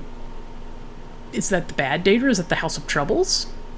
You'll note that there are the three anticipations, Mephala, Boethia, and Azura. So there are 7. 7 is a really powerful number in biblical faith. So, I mean, again, you gotta know where the author comes from, and where he comes from is Christianity. So it's not like pure, like, say, Hinduism or even Gnosticism. It's very much, I can tell that Michael Kirkbride was the kind of guy who got locked in a room with a bunch of old books, and that's just like his life, because I did that too. By breath and blood protect us all. Breath, I'm guessing, is spirit. Breath, you should know, in a Gnostic sense, is spirit. In thought of as spirit, the spirit is thought to be of that concept. Keep in mind that the idea of a spirit at all is extremely Western, so that's an idea. Let's see. Can ghosts or justice change with time? That's a very Nerevarine sort of thing to say. Consider your end, mortal! Alright, rude, but... These are all for my t-shirts as well. Accept grace without limits. Okay. Enter the rhapsody of the god poet. I'm pretty sure the god poet is Vivek. Specifically. You can tell me if I'm right or not, I don't know. Kneel before the teacher's chair. 3 hands, 3 hearts, 3 Wait a minute. There's only 1 eye between them? That kind of sucks. Or do they... Because they don't each have 3 hands. I don't know if Dunmer have 3 hearts. You just didn't want to break up that it was just too good to have 3, 3, 3, wasn't it? 3, 6, 9. 9 is a... yeah. Oh, yeah, division not only by 9, but by 3. Shit. Again, numerology is kind of important to keep in mind, especially in occult, in an occult sense, because, and also in a rhetorical sense.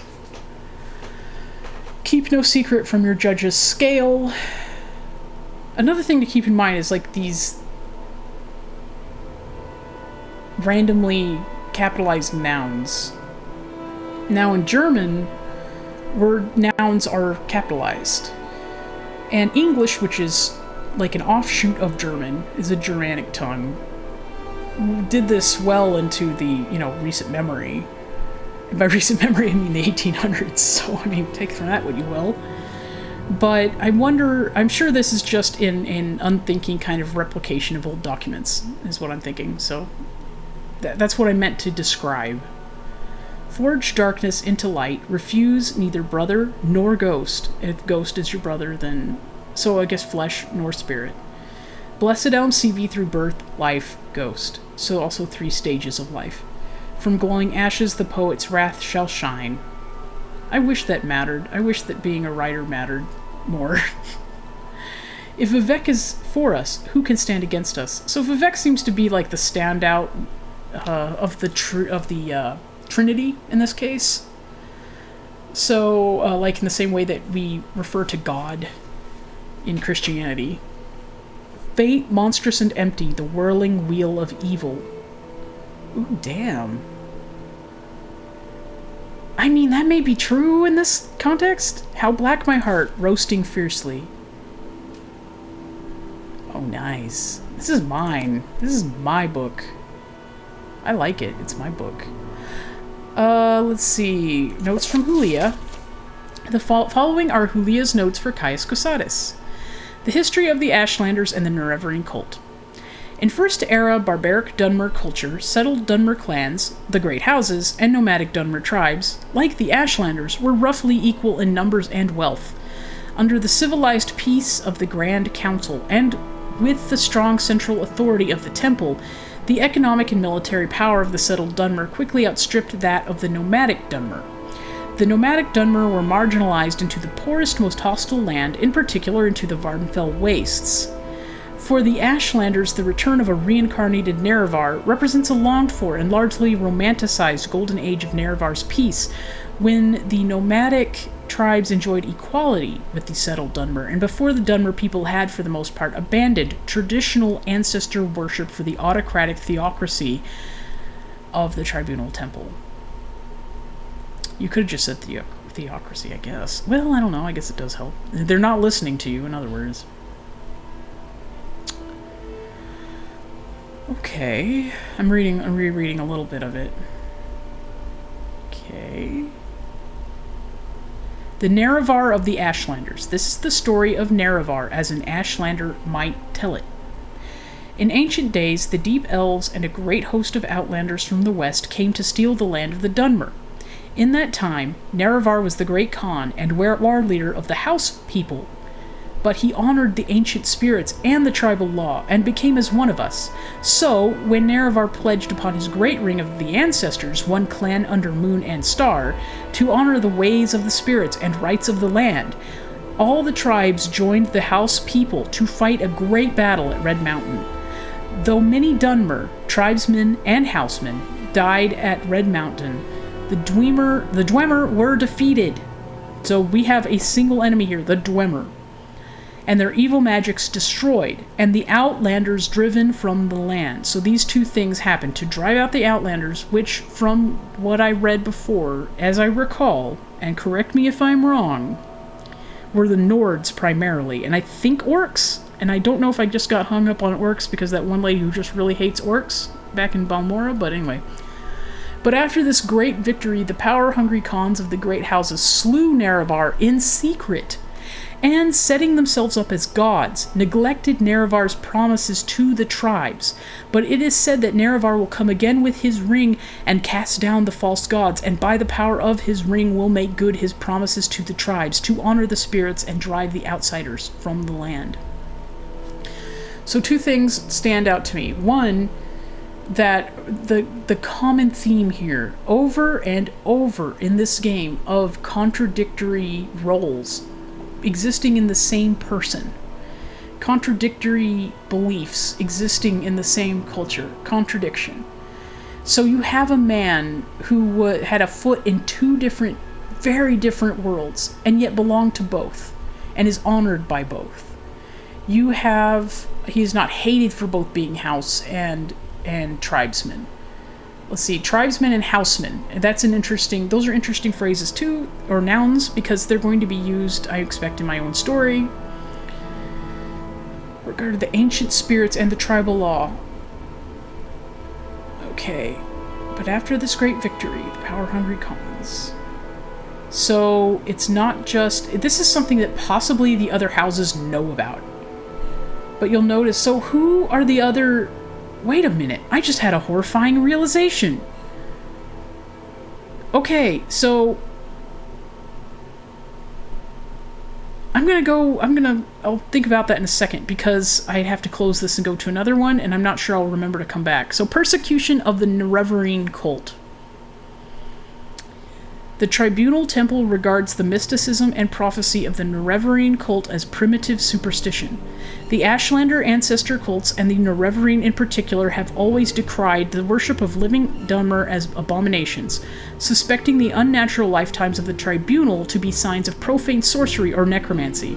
Or maybe they're just eating the heart of a true god, I don't know. Though the authoritarian and intolerant temple priesthood has always been inclined to tolerate Ashlander ancestor cult practices, they have always threatened Nerevarine claimants with death or imprisonment. My bird is yelling, it's nearly his bedtime, and that's why. And while generally tolerant of various cult worships, the Imperial Commission of the Occupation outlaws cults hostile to the Emperor and the Empire, and threatens members of such cults with the imprisonment or death. So why did the Emperor send me here? Is the Emperor trying to feed the Nerevarine cult? And if so, why? Is it to keep the Morrowind Dunmer weak? because they're constantly infighting? Or does he want to see the... because I can see benefits from, like, say, unseating the tribunal, because they have all the power in this land. Okay. Lost cults hostile to the Emperor and Empire. The Ordinators are allowed a free hand when dealing with outlawed cults like the Nerevarine, Peak Star, and other incarnates in the past. In the past, others have claimed to be the reincarnated Nerevar of prophecy. The most recent is known as Peak Star, a mysterious figure who has reportedly appeared and disappeared among the Wastes tribes over the last 30 years. The temple notes that these false incarnates discredit the Nerevarine prophecies. Singularly and illogically, the Ashlanders acknowledge a history of false claimants, calling them failed incarnates, but they regard them as proof of the validity of the prophecies rather than contradiction. This is interesting now, knowing more about, say, Abrahamic religions. Think about how in Islamic beliefs, the Islamic people believe that, say, Jesus was a prophet. So in essence, you could have a series of prophets, in the same way that there are prophets in Abrahamic faiths, right? But they regard them as proof of the validity of the prophecies rather than contradictions. Among the Nerevarine, there is a fable of a cavern of the incarnates, where the spirits of the failed incarnates dwell. So, like, you know, you did good, champ, but not good enough, so you live in a cave now. Good job. The Nerevarine cult is a mystical cult, and it glorifies rather than shrinks from contradictions. Oh, they said it! Okay, I'm looking at something else, which is to say, okay, I'm also paying attention because I'm not sure if my game is gonna, like, crash again, so that's pretty cool. The anticipations, is it the Annuad? No, it's not that. We're looking at, I want to look at the houses for a reason, and I'll show you. Great houses. So he said 5 great houses, right? And then there are the Almsivi, the 3, right? House Hlalu, would that be Vivek? Do the houses represent in Almsivi? See, House Hlalu, that might be, let's see, what are the 4? There were 4 that were, oh, interesting numerology here. There were 5, oh god, I'm losing my mind. Okay, there were 7 houses originally. House Hlalu, House Redoran, House Telvanni, House Indral, House Dress, and House Dagoth. 1, 2, 3, 4, 5. No, 6! Yeah, duh, because it's 6th house. Okay, and keep in mind, in Abrahamic faiths, the number 6 is often determined to be less than, because 7 represents 3 plus 4, that's Trinity plus man. That represents the full realization of human beings in a divine plan, right? 6 is often considered to be like a perversion of that. It's like kind of a evil number. At least that's what I was told. Now, that's something that I've only ever heard one other person say, and she came from Arkansas, so I'm pretty sure that she was a writer too, so she had to put up with some of this weird stuff too. It's weird and occult and a weird kind of little numerology. But 5 is, let's see, do these houses represent, because House Indral is Nerevar. House Dress is the only one I can't figure out. Like, is House Hlalu or House Dress, are they supposed to be in their own kind of bullshit? I don't know. House Hlalu I would call Vivek. House Telvanni I would definitely call Sothasil. Which would you call, very serious and honorable bunch? They don't like it. Okay, I don't know. Whatever.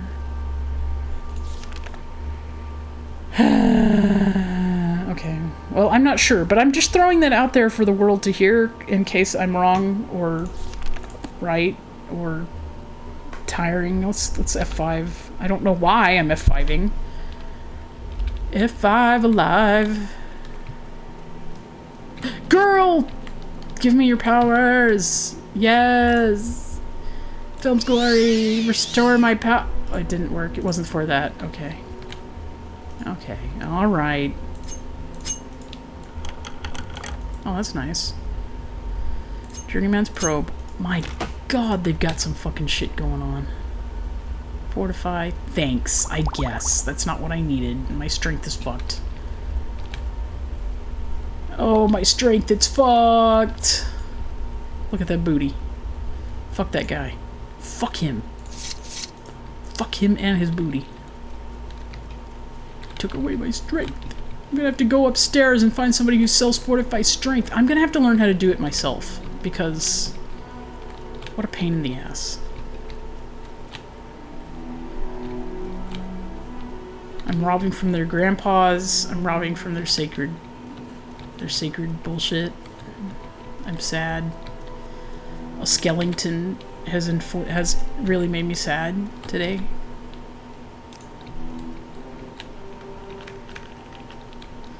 I'm very mature. Bye. Oh my gosh, I have had the worst week. The worst week and the worst just days and the worst life. And I can't save this guy because I have no Figgy. Hey Figgy, why don't I have you? I need like 7 of those. I can't believe I don't have it. I thought I taught my gal. I thought I taught her how to trap people. Soul trap. But I don't have it. Get out of here. You know what? I'm gonna dispose of you. The other guys, I don't care. Actually, I do care. Don't come out of there, okay? I don't... Okay, we're not taking cups. We're not taking cups. We're not taking cups. What? Why did I come here to begin with? I just barked, didn't I? That was a really weird noise I made. Nice canal works you have here. Ow-wee. Who? Oh, it's that guy who's not the guy I need. What? Did you just say fiend? You again, what do you want? Okay, fine. Do you think he's down here? No? I don't really think so. I remember he was in the canal works. Unless I've mistaken this guy for my guy, which maybe I have. Oh, it's so loud, it hurts. I need to turn down the game. In fact, I will. I can. Let's go ahead and do that. Let's see. Again, you should never trust Marwyn not to just... No. Oh, that's more comfortable for me. Let me know if you guys can't hear anything or if that matters to you at all.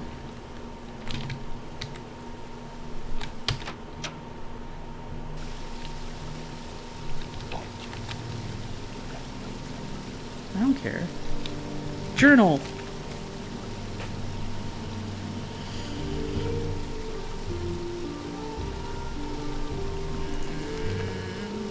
Wait, no, wrong. Back.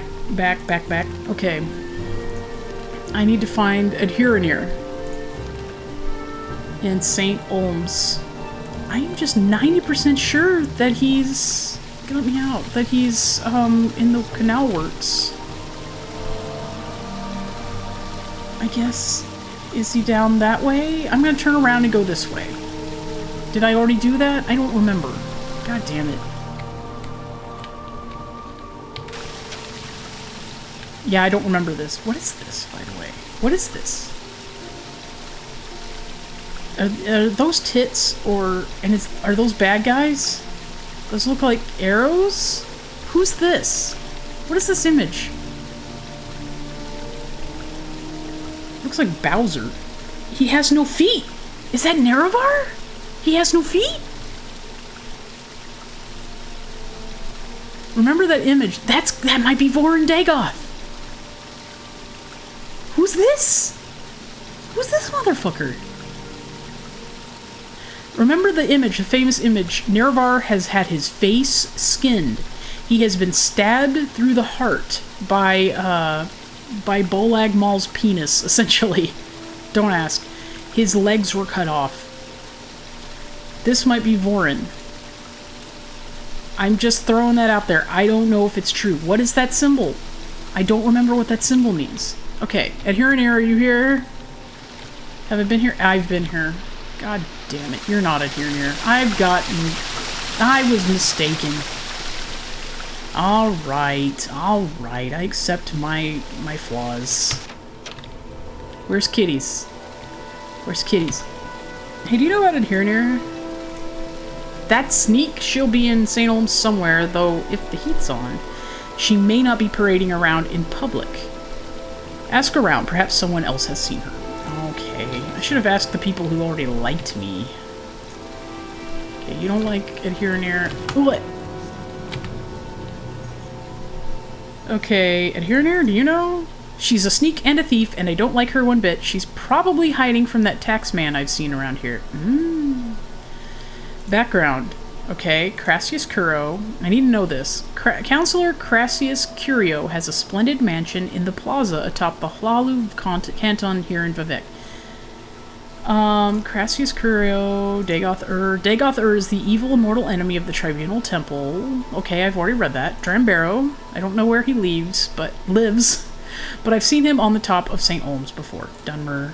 Yeah, I already know that. Foreign Quarter.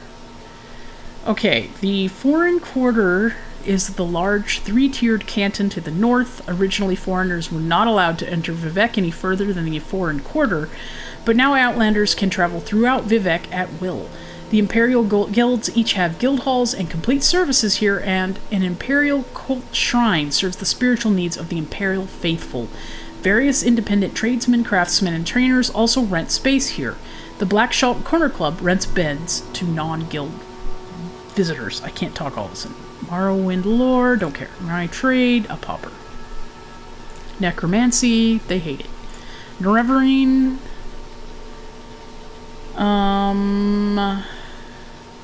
The Ashlanders have a prophecy that one day a reincarnation of the legendary hero Nerevar will unite the Dunmer against the invaders. Okay, we know that.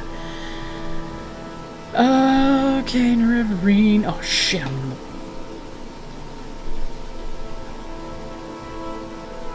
okay. Get my little thing over here before it fucks up. I have to move my mouse. I'm literally moving my mouse. That means the game has crashed, actually. I should probably take a break in a second. And when I do... Nerevarine... Red Mountain. Okay. I've read that. Ghost Fence is there to imprison Dagoth-Ur and his servants and to protect Morrowind from the Blightstorms. Every canton has its own services. If you're with an Imperial Guild, go to the Foreign Quarter. If you serve a great house, go to the Hlalu Compound, Redoran Compound, or Telvanni Compound. If you belong to the Temple, go to the High Fane. Beyond that, there are many independent smiths, traders, alchemists, clothiers, booksellers, craftsmen, tradesmen, and trainers of all sorts in all the cantons. You just have to look around. Okay, I already clicked that. Why did I click that again? Hlalu Compound is the westmost canton. Councillor Crassius Curio has a splendid tier-top mansion here. The tiers below contain Hlalu treasuries, records, holding cells, and various services. There are 2 public houses, the Elven Nations and the No Name Club. A variety of craftsmen and tradesmen also have shops at Hlalu Compound. Some House Hlalu nobles maintain residences in the less formal St. Delen and St. Olms cantons. Councillor Valanda Omani's manor is east of the city on Elmis Island. So there's something here that is worth clicking. So let's look at Crassius. I already know. Valanda. Councillor Valanda Omani lives outside Vivec on Elmis Island. Take the bridge to the mainland from Telvanni Compound, then turn south and cross the bridge to Elmis Island. The path from the south end of the bridge leads right to Omani Manor. Omani. I'm sorry, that's a terrible joke. I'm gonna go ahead and look up. Where did I stop? Redoran Compound, I think?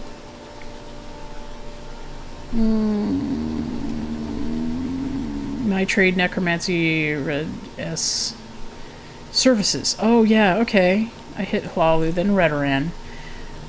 Redoran Compound is the canton south of the... Yay!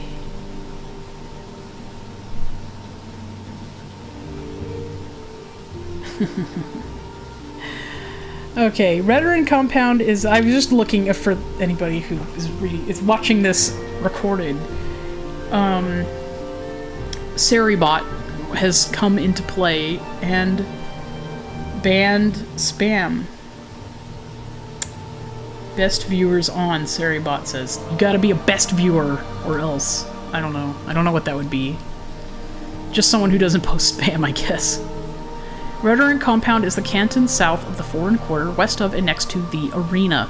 The Veteran Administrative Center there includes the Veteran Treasury, Hall of Records, and holding cells. On the lowest tier is a Veteran Shrine and ancestral vaults. Two noble families, the Sarens and the Draylors, have top-tier manors. There are many tradesmen, craftsmen, and trainers, and the Flowers of Gold Corner Club provides lodgings for veteran kin and retainers. Okay, so that's cool. What is the other one? It's Telvanni. Telvanni Compound is the eastmost canton. The Mage Lord Maven Drenham is the ranking Telvanni noble. The Telvanni rent the compound from the temple and have to make do with a Velothi tower instead of their preferred mushroom towers. Oh, that teaches me something too. The Velothi keep coming up. I'm guessing it's Veloth. I don't know. Velothi.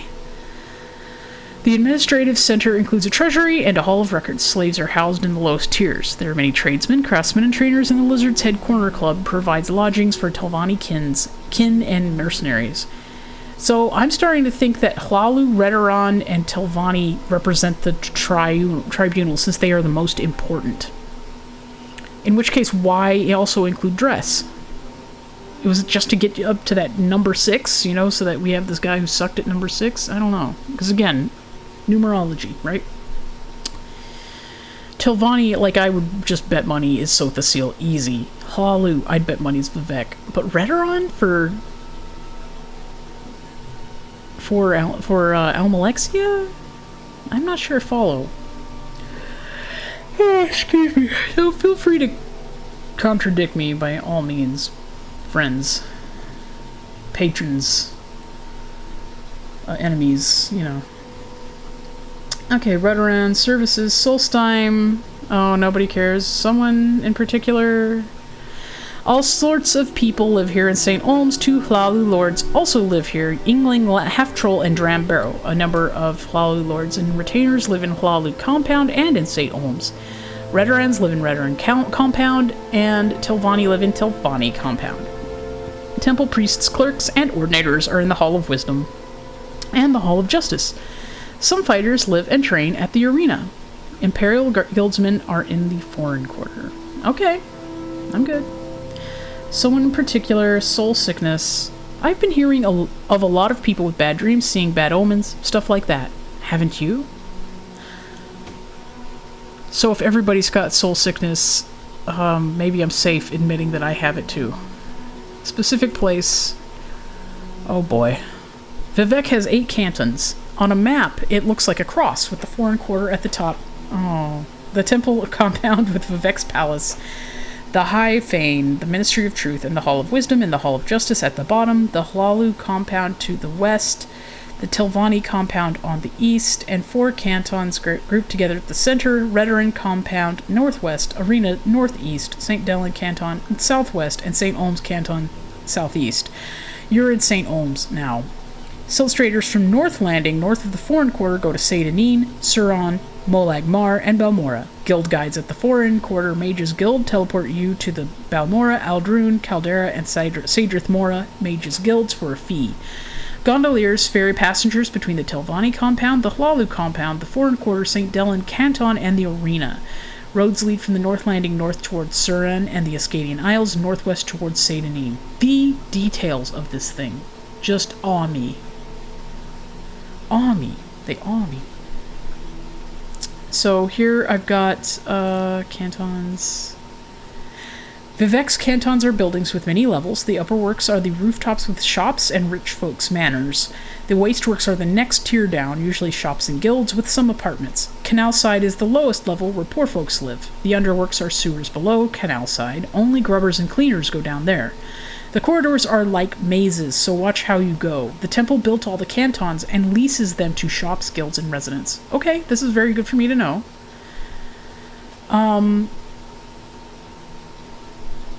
So temple compound is what I want to know. The temple compound includes the High Fane, the largest tribunal temple on Vardenfell, and the Ministry of Truth, a moon suspended by Vivek's power above the temple compound. Excuse me? Oh, yeah, I know that. Never mind. Where the temple ordinators are quartered. The Hall of Wisdom and Hall of Justice house the executive, administrative, judicial, and martial operations of the tribunal temple. The Palace of Vivek is the abode of the god-hero Lord Vivek. Beneath the Palace of Vivek is the Puzzle Canal, a place of testing for questing heroes. I'm kind of getting some ideas of what to do with Nerevar in my own story. And my guess is this.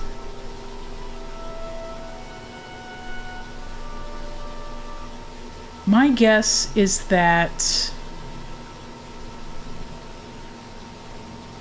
I should probably treat an indwelling of Nerevar in the same way that I treat any of this information, which is that it's extremely contradictory and weird, and it doesn't always make sense. That way I can kind of keep things a little bit weird and in the spirit of this, which is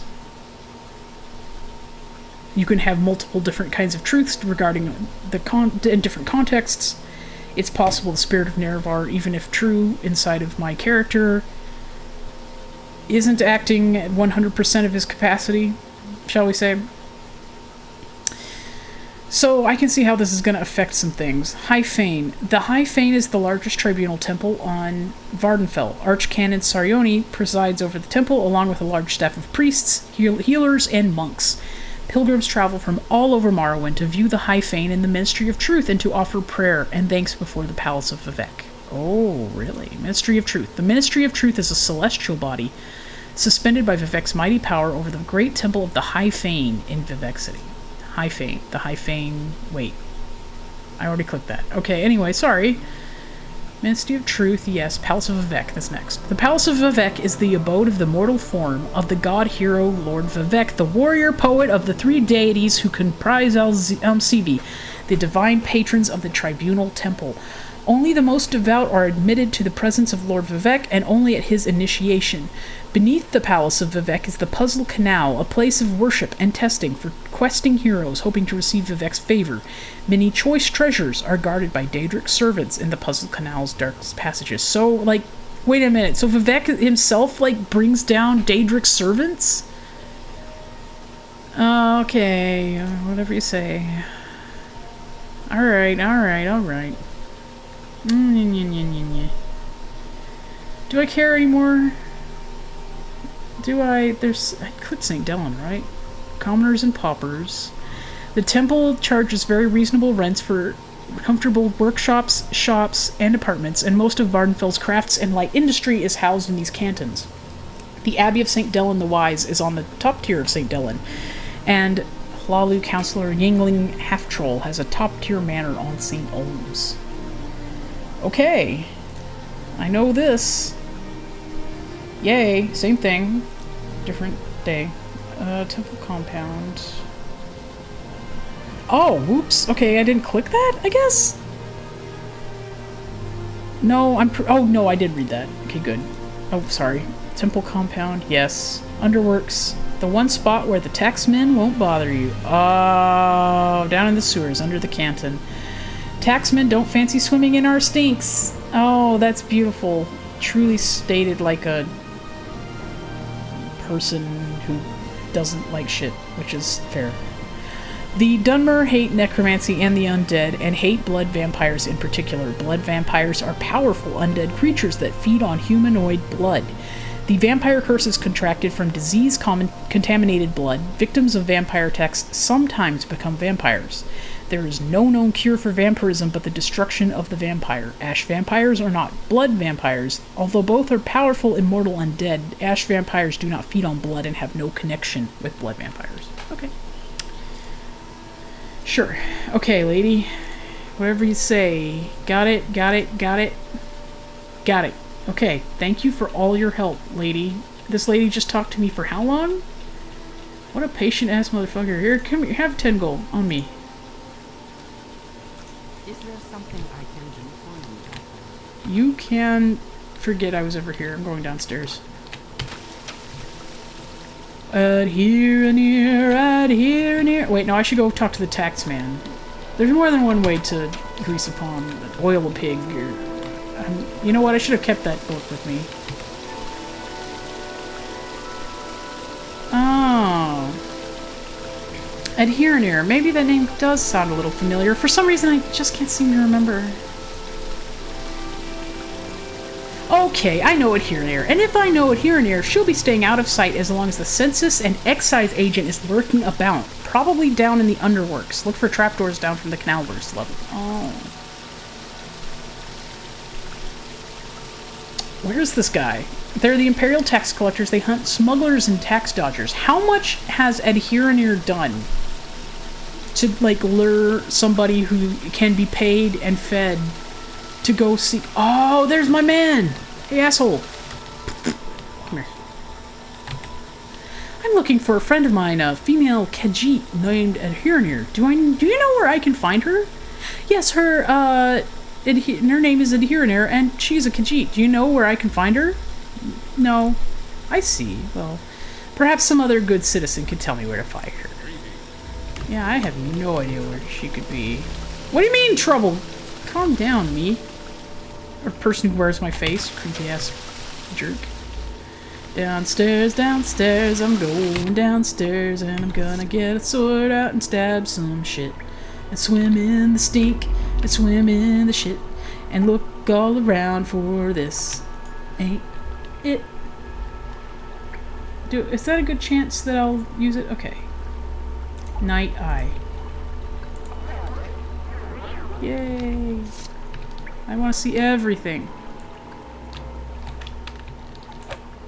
Oh, it's diseased. You can tell because it's not moving. Something's wrong with it.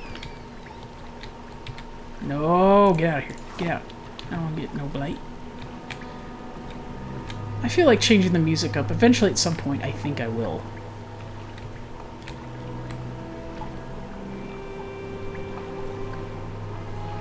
I'm gonna water walk. Okay, water walk, water walk. What do I have here that I can use? I need to, like, reduce what I have, if only just to... Oh, I keep forgetting I'm gonna go upstairs and save myself at some point.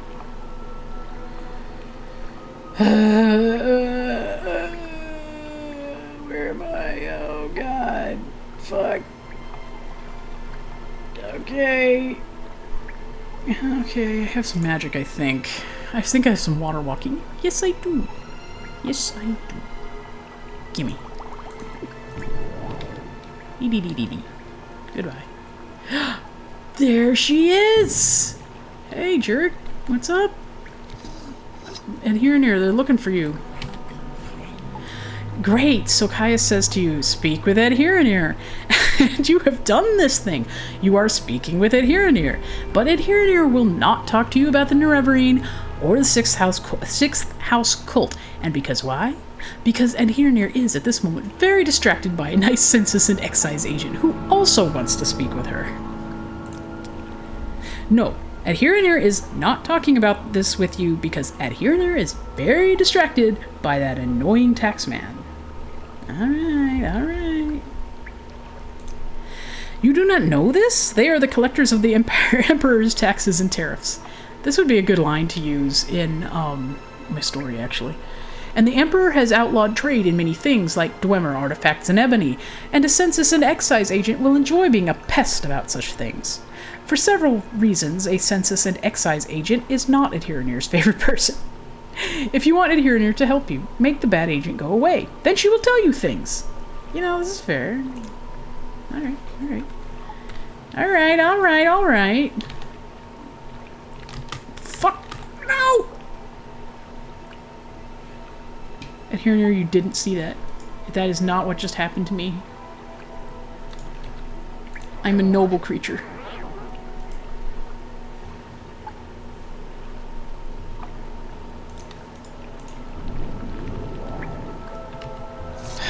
How many fish are there here?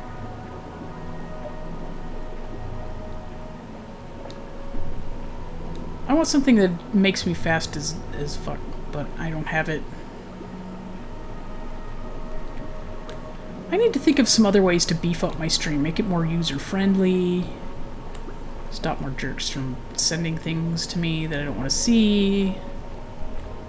I can't see. Night vision, where? I can't remember now. Oh, I think I have some more, actually. Let's just drink potions. I made a bunch of them. Oh, I want that. Yeah. Store fatigue, common disease, levitate. I don't know. I don't care about that. Flynn, do I care? No. Store endurance, lightning shield. Wah. Okay, fine. Is that even close to how good my spear is? Nope. I'm gonna sell that. Okay. I shouldn't have taken that off, should I? Okay, let's see. What else am I doing? God, I lost track of what I was doing. I wanted to see. Night Eye, Night Eye.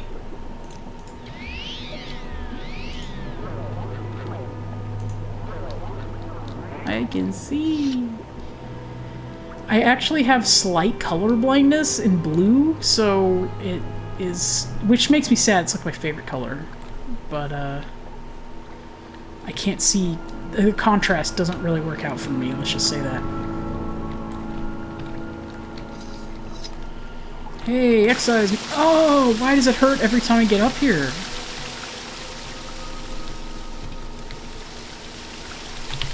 Excise man, he's just looking for what excise can.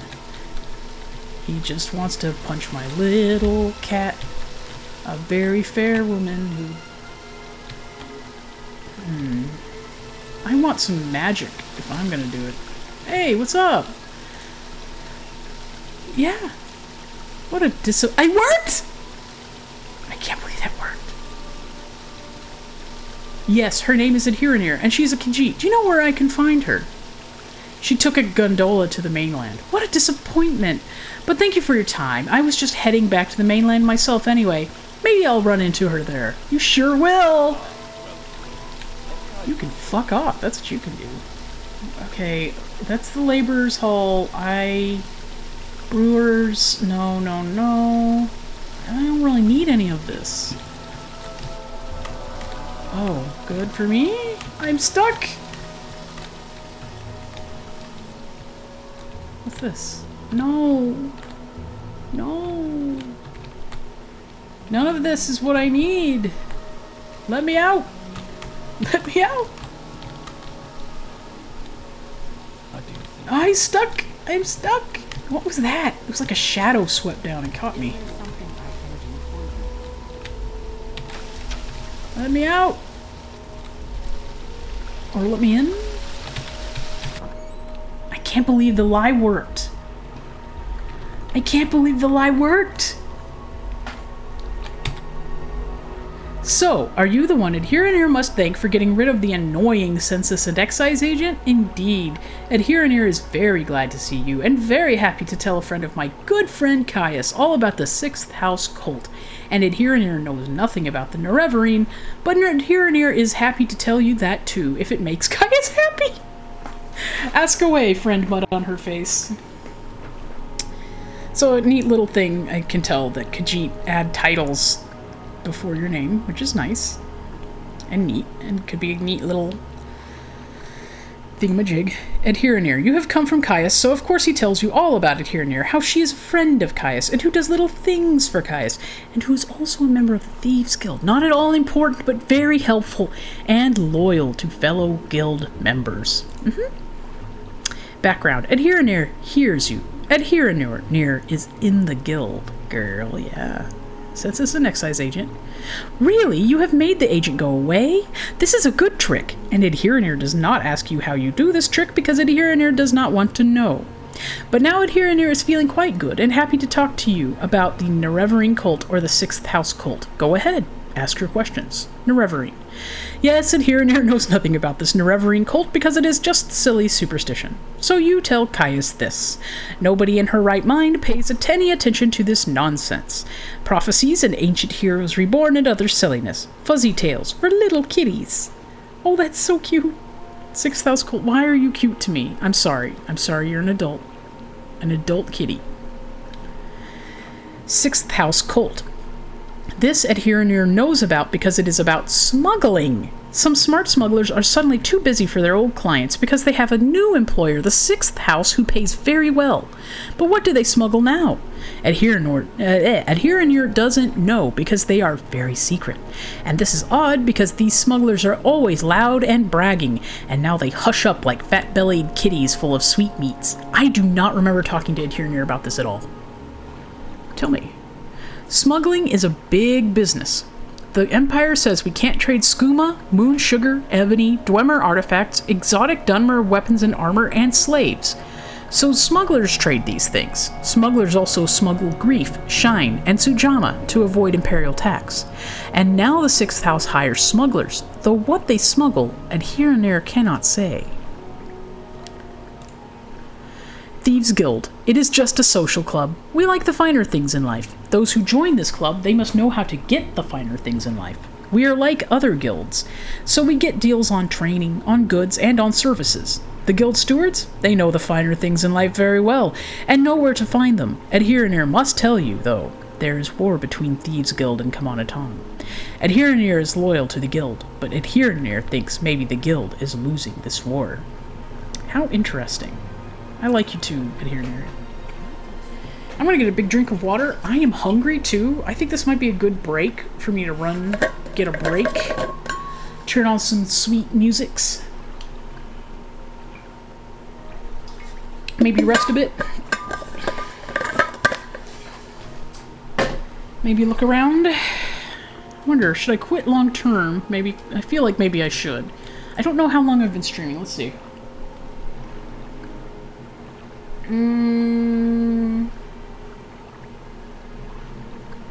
God, I've only done this how long and I can't tell? Oh, I don't remember how many hours it's been. I can't find it because I'm tired, I think. You know what? I might just take a wee break, see how I feel afterward, and just turn on some lo-fi for a little bit. And, why am I doing this? Rachel, don't. Stop. What are you doing? Okay. Oh, neat. Okay, cool.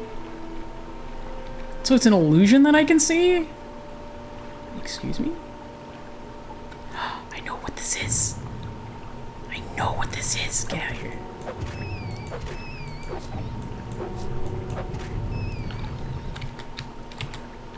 Get out of here. You know what I think? I think this guy needs to die. I keep now thinking about F9 and how much I nearly ruined my life. You know, before I get into any huge adventures, maybe I shouldn't, because that's a very special place. Oh, it's a special place. Okay, I'm gonna save for a second, and I will leave for a second. But, no, I'm gonna cancel. What am I doing? I'm coming back is what I'm doing. I'm gonna quit for a second since technically the game has crashed. Although you can still see it, thank God. But, alright. Oh, yeah, it works now! Oh, thanks, baby. Okay. I'm gonna take a small break, and I will be right back. So, I hope you do take a break too, get some water, get up, stretch, move about. I'm gonna put my little birdie to bed, because it's his bedtime. He goes to bed at 8, or when it starts getting dark, because then he starts yelling about how it's getting dark, and he doesn't like that. And I might grab a little snacky. So, let's say I'll see you back here in about 5-10 minutes. Alright, I will be back directly, good friends.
Okay, so I'm back and I've made the decision not to go on streaming for a couple of reasons. One, I've hit a good ending point, good end point, and with a promise of combats. Two, I think I've told you about how things are kind of shitty. And one of the ways it's kind of shitty, and I've been trying not to talk about it, but the person who I have to live with is extremely unstable and cannot take, let's just say she like plays a lot of Mean Girls power tricks, if that makes any sense at all. Power games, I should say. And it can be just... It can be really kind of difficult for a lot of reasons. But perhaps the most irritating part of it is, in order to find ways to make people jump to her beck and call, she will basically start removing necessities. First it was food. I actually had to go to a food bank recently because she didn't want to feed me. And when I went to the food bank, then she started buying groceries again, just to give you an idea. Then she said she still to this day doesn't buy anything that, say that I would prefer or like, which is fine. I mean, because if I don't have to go to the food bank all the time, that's fine, because I am eating. Another thing is that she's woefully out of touch with how the world is. So I've been out of work since 2023 October.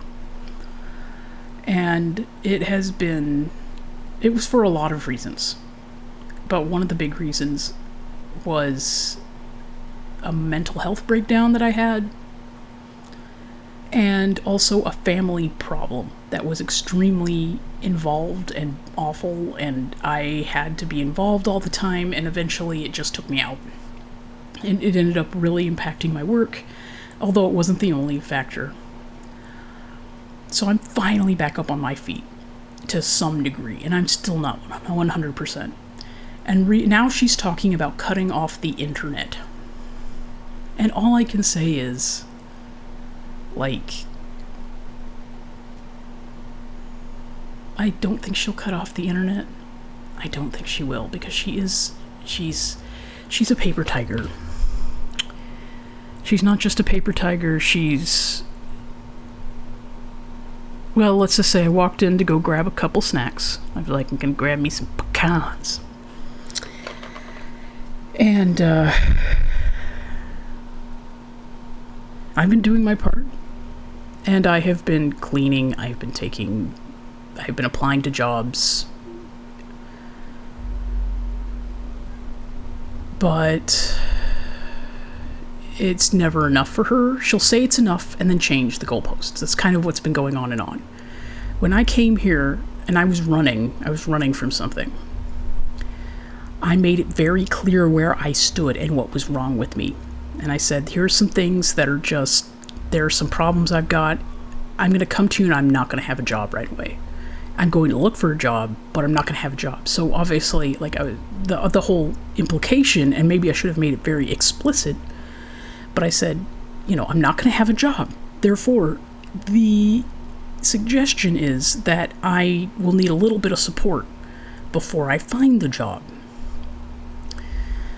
One of the reasons I burned out was I kept choosing jobs that were inappropriate for someone like me. So someone like me is autistic. I've been masking. Basically, I masked so hard and for so long.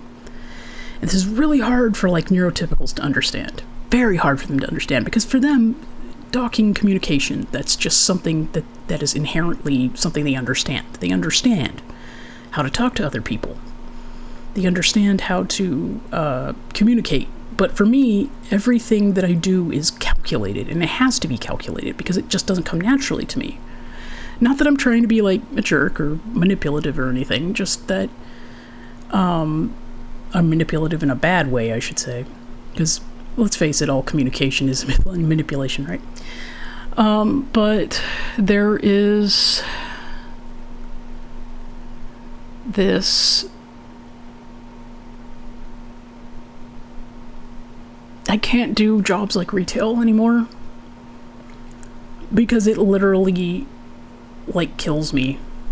I was throwing up before retail. I was throwing up before fast food jobs, you know, couldn't go.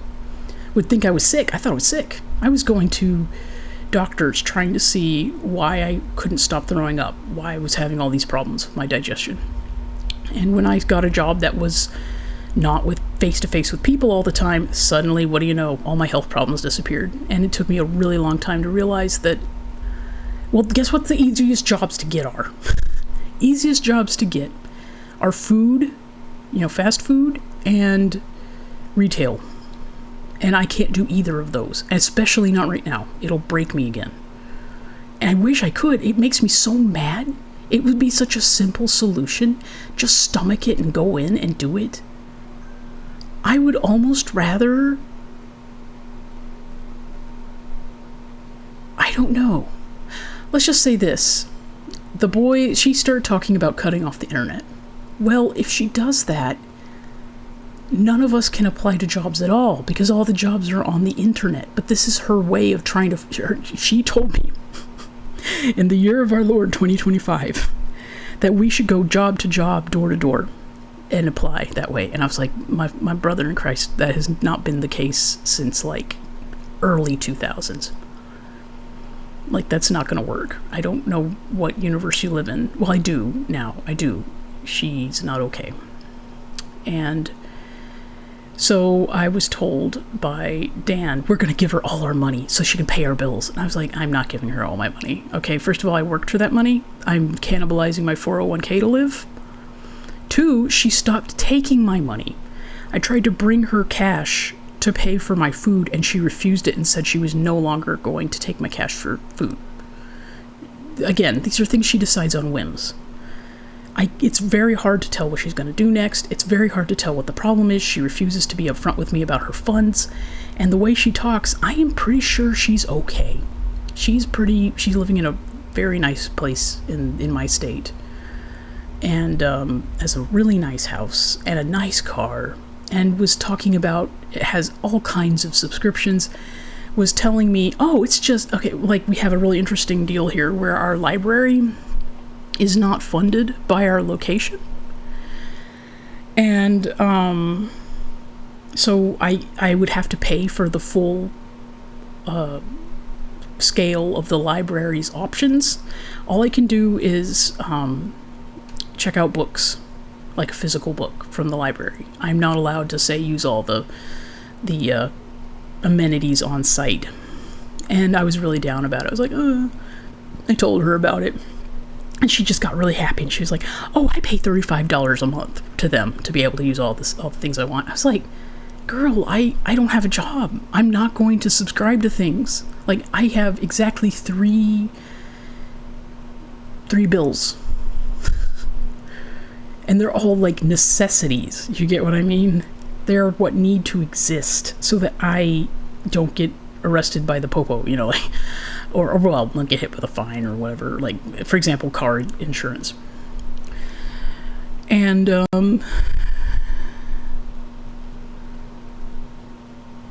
it's just, oh my God, what a nightmare this is. What a nightmare this house is. And I know that part of this is a response to me personally. Because she plays a whole bunch of social games. It's really long-winded and all the things she's done. But there are a couple other guys here in the house. And one of them is like the house whipping boy. They just decide they're going to pick on him. And that's why he was in here earlier, actually. And so they just pick on him. And they're really mean. Oh my gosh, they'll just jump on this poor kid. And he can't do anything. He's had a recent... he had a recent bad spate of luck, very like mine, actually, so I kind of feel for him, right? And so I've told him several times, we can't, that I occupy a really special place in the house, in some respects, because I am a neutral party in a lot of ways. She can't just treat me like a child. She frequently does. And like, for example, if I had a proper roommate, I would want to know how their finances were so that I could appropriately, like, for example, if we are in horrible trouble if we were in the worst goddamn financial straits, I would totally take a retail job. Do you get what I mean? A retail job is super bad for me. It would destroy me, but it would be worth it not to be homeless because all my stuff is here. So anyway, that's my tale. I am now, the heart's been blasted out of me, and I don't feel like going on for a little bit, so I'm going to go relax and maybe apply to another job while I'm at it. Heaven forbid I try to take a day off, right?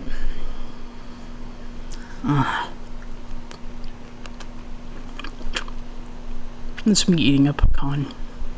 They're really good pecans. They've been chilled in the refrigerator. Anyway, I'll see you later. Or not, we'll see. Hope you guys have a good one. I'm not going to, unfortunately.